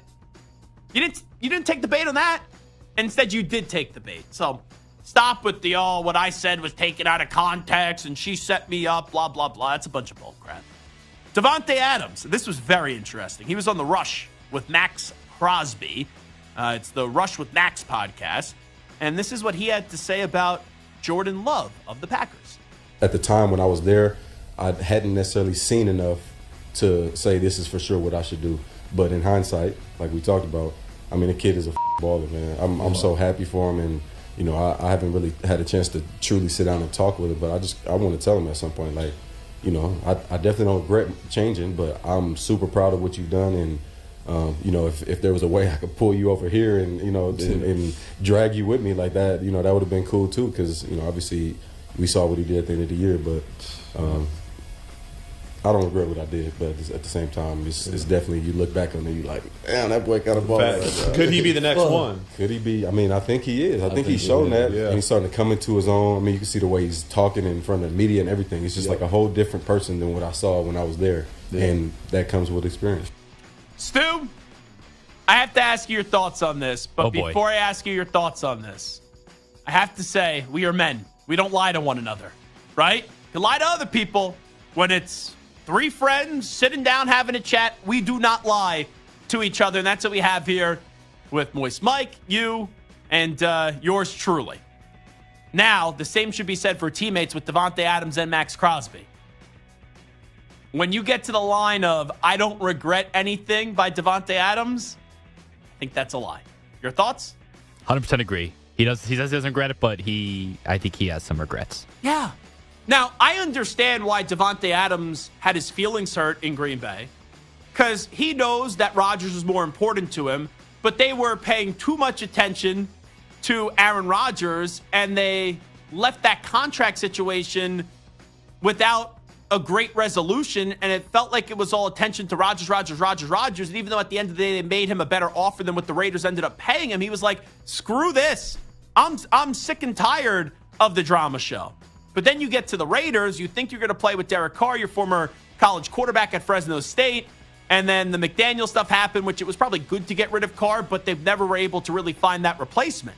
And then you see Rodgers goes to New York, Love then takes the reins in Green Bay, a place that you love playing for, and Jordan Love looks like he's going to be, at the bare minimum, a damn good quarterback in this league. So Adams had an all-pro season, but he's like sitting there 2 years into this Raiders tenure, and he's like, ugh. I knew every year I was at least in the playoffs. I was competing for a Super Bowl, even though we didn't get there. I had a quarterback in Rodgers. Now Jordan Love's taking over with the Raiders. Yeah, I like Antonio Pierce. I like Max Crosby, but we don't have a great quarterback in this league. I still keep on saying this. I think this year will be the last year for Davante Adams with the Raiders, regardless of what he says. Here is Peter Schrager on Barstool Sports. I believe this was part of my take. He told the story about how the Saints almost drafted Patrick Mahomes, and there is a fascinating war room story that involves Drew Brees and Sean Payton. Listen up. Peyton was with the Saints, and they had the 11th pick in the draft in 2017, and they wanted Mahomes. Like, Mahomes number 1 on their board. And they hadn't told Brees. They had no intention of telling Brees. But if Mahomes somehow fell to 11, they were taking a quarterback. And then Drew Brees, out of nowhere, had never done this in his career, called up Sean Payton. They're like best friends, and it's like, I've got a couple buddies in town. Is it cool if I bring them to the war room tonight for the draft? So then Sean has to decide, like, what do I do here? And he tells the story. So right then and there, I'm like, sure. And then I pulled Drew aside. And I'm like, there's a chance. There's this kid from Texas Tech we really like. If there's a chance, he might take him. And as picks go by, one by one, like he sits Drew down, like 7th pick overall, and he says to Drew, he's like, we're going to take the Texas Tech quarterback. And Brees like, you got to do what you got to do for the future. I totally get it. Like, Brees was cool about it. And then Andy Reid trades up 1 pick before them, gets Mahomes. They take Marshawn Lattimore, and Brees was there to watch it all. So it's a shame, but it's pretty damn cool that the Saints had this plan. And in the ideal world, you don't want to hurt anyone's feelings, but there's a time and place where you have to be honest with someone, especially when you've won a Super Bowl with them and they've been the face of your franchise. So I understand what the Saints were doing, where they were going to wait until they took Mahomes to then tell Drew Brees. But then when Brees says, I'm going to bring some of my buddies to the war room, is that cool? It's like, okay, you have to have that honest conversation, because if you had that conversation when they were on the clock about to take Patrick Mahomes, that could have been really embarrassing and really ugly. So in an ideal world, the Saints were probably about to take him. Then you tell him, but once he says, I'm going to be in the war room, yeah, Drew, we have to have an honest conversation. That's fascinating. Here is Daniel Jeremiah on the Move the Sticks podcast, his podcast, saying Drew Lock could actually win the starting quarterback job this year for the New York Football Giants. I believe Drew Lock has got a really good shot of winning that job. He's going to be in the mix there. So they were comparing, Daniel Jones and Drew Lock, and I would emphasis on Drew Lock, to the quarterbacks that were going to be there. And I think the line for them was Drake May. After that, they weren't taking that. I have a tough time seeing Drew Lock being the starting quarterback week 1 for the New York Giants. But remember when John Schneider went on a local radio show out in Seattle right when Drew Lock signed there? And they were like, oh, why didn't you bring Drew back? He's like, oh, well, the Giants guaranteed him a spot to compete for the starting job. And then the Giants quickly refuted that. And Drew Lock did at the introductory press conference said, no, I know I'm here to back up Daniel Jones. I think there was some truth in that, but I do believe Daniel Jones will start week 1. I do not think, though, he will keep the job for the entirety of the season, if it's either because of poor play or because of injuries. Here is Joel the Process Embiid on the hostile Knicks crowd last night. It's not hostile. I mean, I love New York. New York is, my favorite city in the world. I have a place here for the past 5 years, so I just love New York. And then the fans, when you play against a team, they're always gonna pick that guy. And, they seem to have picked me, which is fine. I love it. If I got to be the punching bag and, and you hear a lot of, F and B, that's okay. I love it. I wish I was myself. So, it usually gets me going in those situations because you want to put yourself in those situations and kind of shut them up. Now, Leon Rose once represented Joel Embiid when he was an agent. Now Leon Rose is the president of the Knicks. That sounds like Joel Embiid when he is the villain in New York for this series is basically saying, hey, Leon, you want to eventually get a deal for me and get a deal done? I would be interested in playing for the Knicks. How much he's talking about how much he does love New York. Finally, here's Jalen Brunson as the Knicks choked away Game 5, which would have ended the series if they didn't do so on the heartbreaking Game 5 loss. It's frustrating. Obviously the way it happened, but we can't hang our heads, and we got to come back stronger, be ready to go, and just learn from what we did. So there you go. A very buttoned up Jalen Brunson, and we'll see what happens in Game 6. I would be surprised if we are not heading towards a Game 7, where I still believe the Knicks will win. So yesterday, we were giving out our Super Bowl predictions. Early. Do not hold you to it. Super Bowl predictions. I said, all right, in the AFC, I'll go with Buffalo, and I'll have them lose in the Super Bowl to the Detroit Lions. Stu, what was your prediction? Did you go, you went 49ers, Bengals, I think? That is correct, yes. And who'd you have winning? Did we pick winners? I don't think we picked winners. I don't know. Pick one today, then. I'll go with the Bengals. And Santer, your Super Bowl prediction was Kansas City beating who? Chiefs and Lions. My heart says Chiefs. My brain says the Lions are going to win it all. How about that? Now, Ack looked at me yesterday when the segment ended, and Ack walked in like halfway through the segment, getting ready to do his update, and he goes, I can't believe you didn't ask me. And he goes, I didn't say that. I just blurted out my choice. Now, Ack said, you put me on the air, you dope. You respect a legend that's Rich Ackerman. Also not said. I need you to tell the listening audience who I think my early Super Bowl pick is. You started to sound like a star wide receiver in the NFL, honestly. Well, if I can get their salary, it'd be okay. So. If that's the case, if Ack gets 1 year of a wide receiver salary, Ack is retiring right after that 1 year of that contract. Exactly. I'll just live off the interest. And deactivating his Twitter. Yes. So what is your Super Bowl prediction? Well, I went through a couple of teams in the AFC, and I know you were looking for one. Samter went chalk, basically. Stu had an interesting one. And I started thinking, one of these years it's going to be the Baltimore Ravens. They always draft well. They got an MVP caliber quarterback. I'm a big fan of John Harbaugh. Their special teams are always good. Mm-hmm. And then I kind of just got stuck on Harbaugh, and I kind of veered a little. And I said, how about Jim Harbaugh and the L.A. Chargers? Wow. I don't see that one. Well, they have a very good offensive line. But you're out there. I give it to you. Bolstered by Joe Alt. And look, he took a three-win team to the NFC Championship in his first year with the 49ers, a Super Bowl in year 2, conference championship in year 3 before it kind of went south in year 4. But, he can turn around quickly. He's got a franchise quarterback. Needs some wide receivers, but that line should be good. They got some big playmakers on defense. Why not a big turnaround? It's not a very tough division with the exception of the Super Bowl champs, of course. But, you have two also-rans in the Mahomes guy, pretty damn good. That Mahomes guy. But the other part of it, though, is, and with all due respect to the Chiefs, because they're phenomenal, but you just say, how many years can they keep making a deep playoff run? At some point, all those games have to catch up with them. So that was part of the... Okay. Just say, hey, look, they can still make the playoffs. You know what? Even though I disagree with it, I respect it because everyone's going to give you the Chiefs or the Bengals in the AFC. Exactly. Why not go out on a limb? And if you're going to go out on a limb, let's see what you got, Jim. Now, I will say, wait a second, Jim. Wait a second. I will say, I was not expecting you to have a bold Super Bowl prediction. There you go. I think Rich Gotta Ackerman, shake it up. No offense, I do not think bold prediction. Okay. So. I'm a pretty conservative guy, but that's why I was leaning toward the Ravens. But I just said one of these years, the Chiefs can't get to the Super Bowl. And, maybe it's next year, I don't know. But I said, look, if there crazier things have happened, so I'm going on the Jim Harbaugh bandwagon. How about that? Who's got it better than Ack? That's right. Nobody. And then he can get another tattoo underneath the Michigan. We will take a break when we come on back. I'm just being a good friend here today. I got to check in with some Knicks fans and see how they're doing.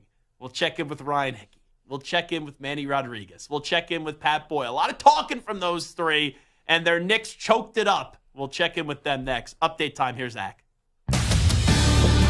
Infinity Sports Network. Sports Flash. Chargers all the way. The Heat made a great run to the NBA Finals, but their outlook is bleak right now, trailing the Celtics 3-1 with Game 5 tonight in Boston, where the Celtics are 37-4 this year. The other game tonight features the Mavericks and Clippers in L.A., which has sandwiched a pair of wins around a pair of losses. Kawhi Leonard, though, will sit this one out tonight with inflammation in his knee. Baseball today, a couple of finals from earlier as the Twins make it 10 straight wins, putting up 10 runs today in a 10-5 win over the White Sox. Right now, the Brewers, a 7-1 victory over the Rays as Colin Ray improved to 3-0 on the young season, while the Royals defeated the Blue Jays 6-1. Seth Lugo now 5-1 with a 1.60 ERA. The Tigers top the Cardinals 4-1. In progress right now, the Reds and Padres are even at 2 in the top of the 6th. The Phillies lead the Angels 2-1, bottom 6. The Braves finally looking for win number 20, lead the Mariners 5-1, top 7. And it's the A's 3, the Pirates nothing, top of the 8th. I'm Rich Ackerman. This is the Infinity Sports Network. Follow us on X. Our handle is INF Sports Network. That's INF Sports Network on X.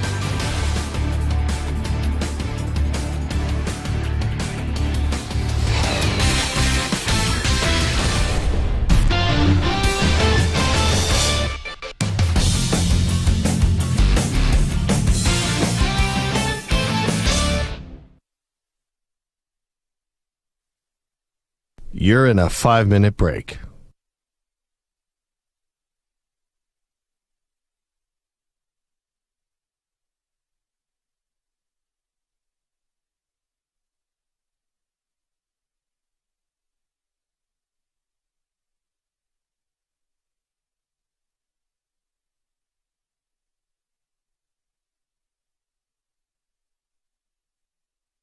Four minutes, 30 seconds remaining.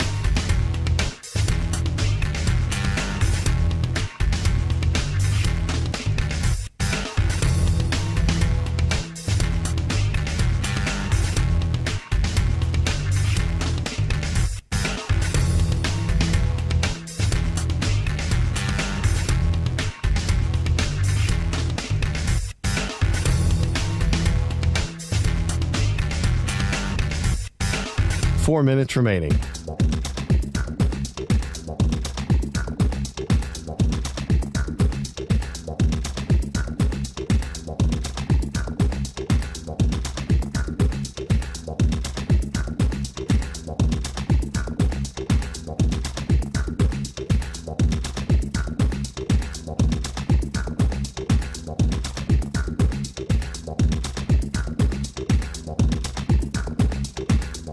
Three minutes, 30 seconds remaining.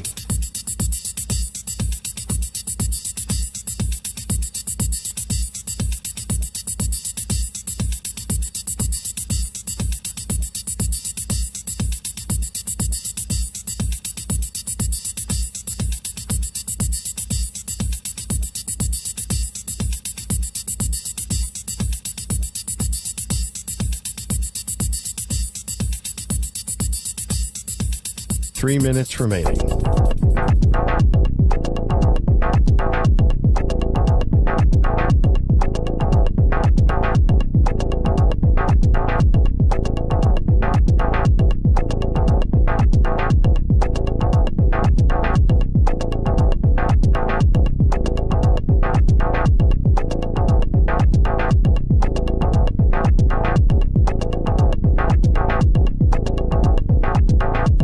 Two minutes, 30 seconds remaining.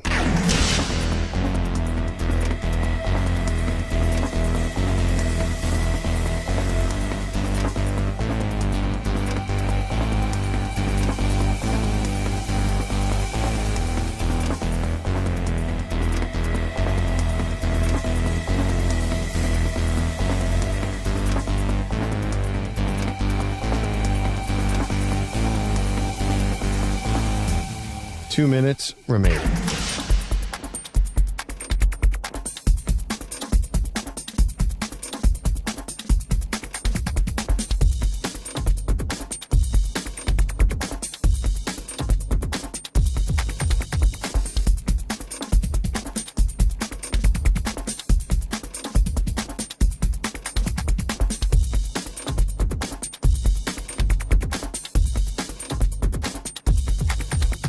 One minute, 30 seconds remaining.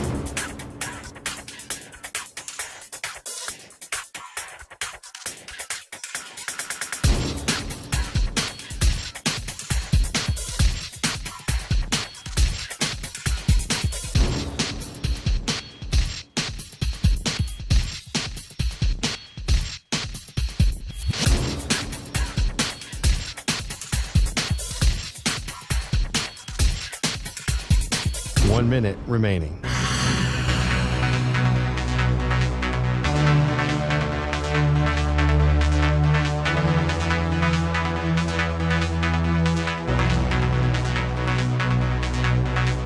Forty-five seconds remaining.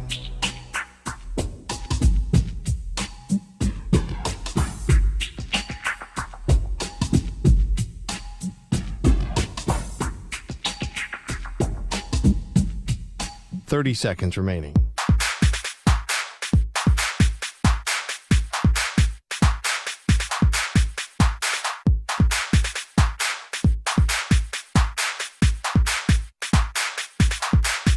Fifteen seconds.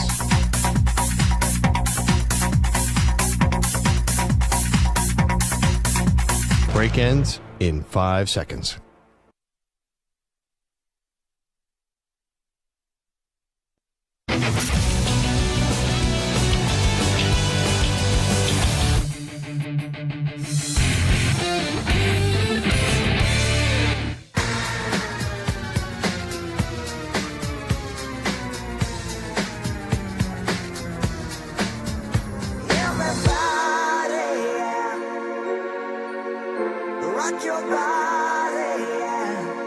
Hey, this is Howie. And this is Nick. From the Backstreet Boys. And you're listening to the Zach Gelb Show. And guess what?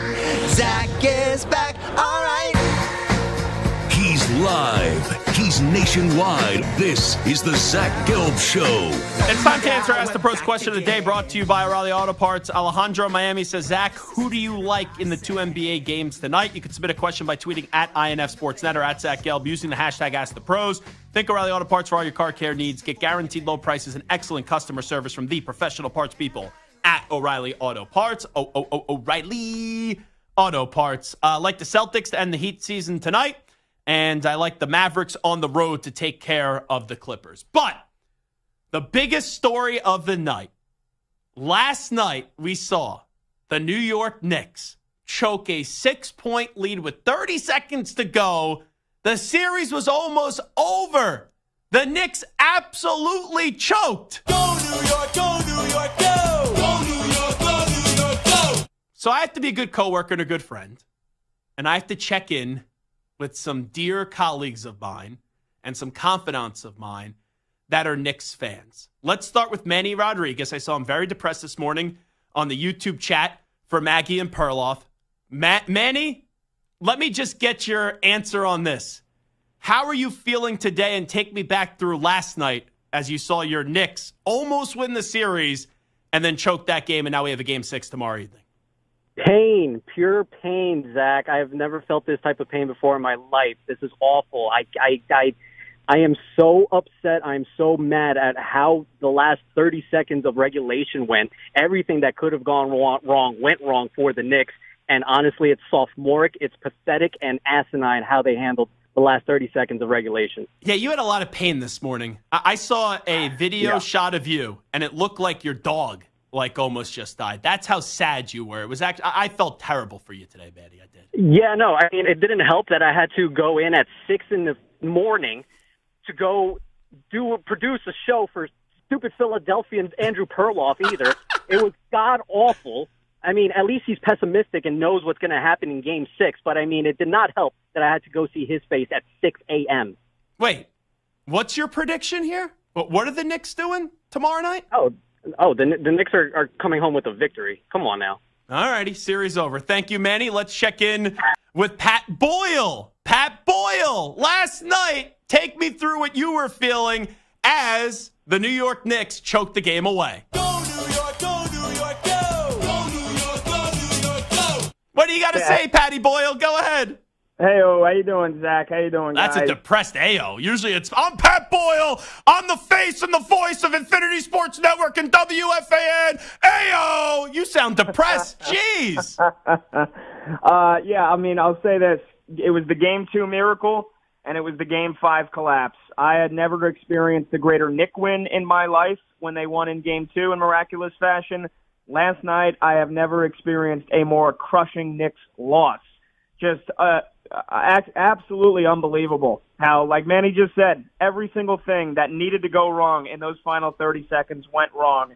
And when Tyrese Maxey pulls up from the logo, you just knew it was going in. You knew it was going in, and then Jalen Brunson played the worst 3 minutes I've seen him play in this series, and that's saying something because he was pretty mediocre in games 1 and 2.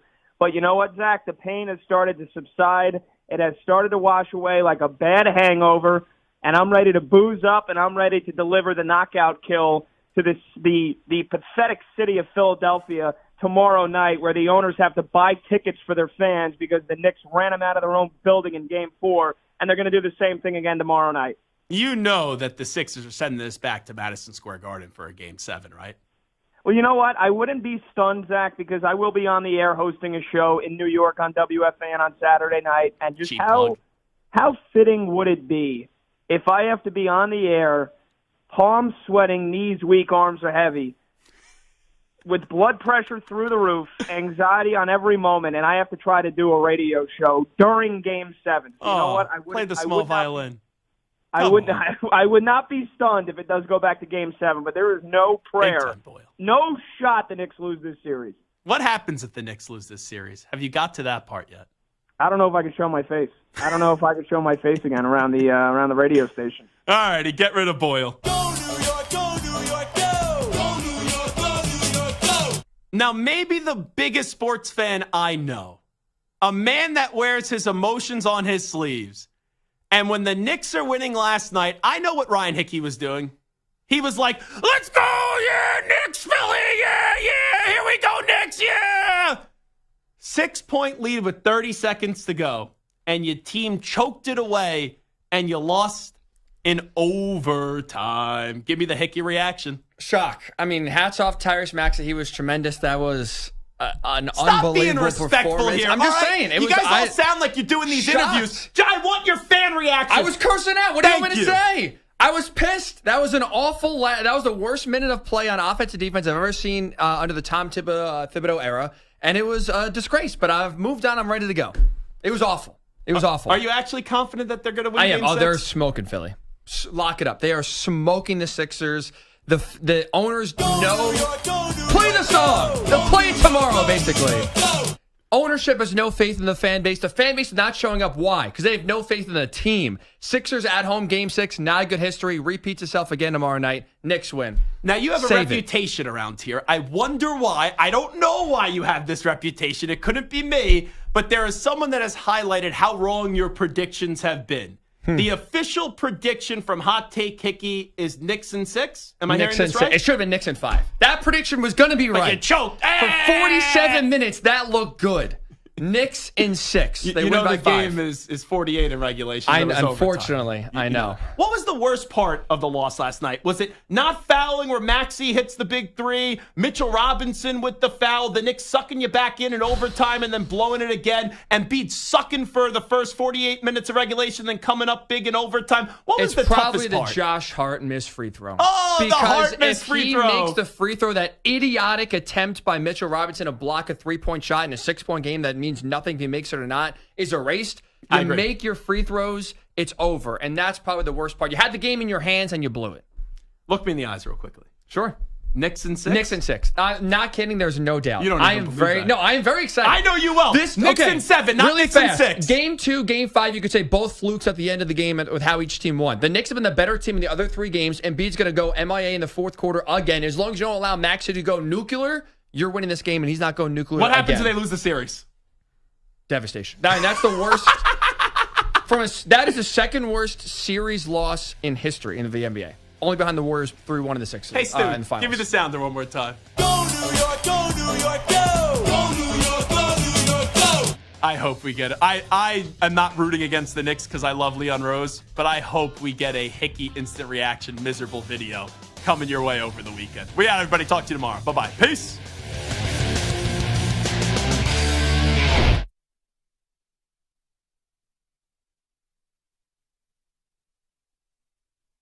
You're in a 5-minute break.